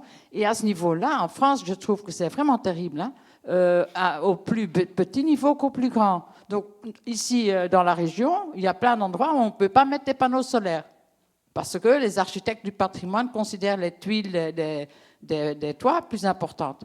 Il y a plein d'empêchements comme ça. Il y a des campagnes contre les éoliennes dans plusieurs endroits en France qui proviennent du secteur du nucléaire. Et je trouve que aussi il y a une espèce d'aveuglement technologique qui m'angoisse très fortement. Parce que qu'est-ce que c'est une centrale nucléaire pour moi? C'est du plutonium ou de l'uranium dangereux qui est utilisé pour chauffer de l'eau, pour faire tourner une turbine qui envoie du courant électrique à perte dans les maisons où cette électricité est de nouveau utilisée pour chauffer de l'eau. Mais c'est réac. C'est vraiment très ancien, ça. Ce n'est pas des façons modernes et intelligentes de produire de l'énergie. Bon, mais votre réponse, si possible brève, constituera la conclusion de la soirée. Non, mais je n'ai pas de réponse. C'est une déclaration que je trouve tout à fait pertinente, mais je ne peux pas voter pour moi. Ma réponse, qu'est-ce que je vous dis? Voilà. Ben, voilà, ce soir, nous avons, je crois, globalement voté pour vous. Attends, et nous vous remercions de votre présence. Je ne suis pas candidat. Voilà, n'oubliez pas de verser quelques euros si ça vous est possible.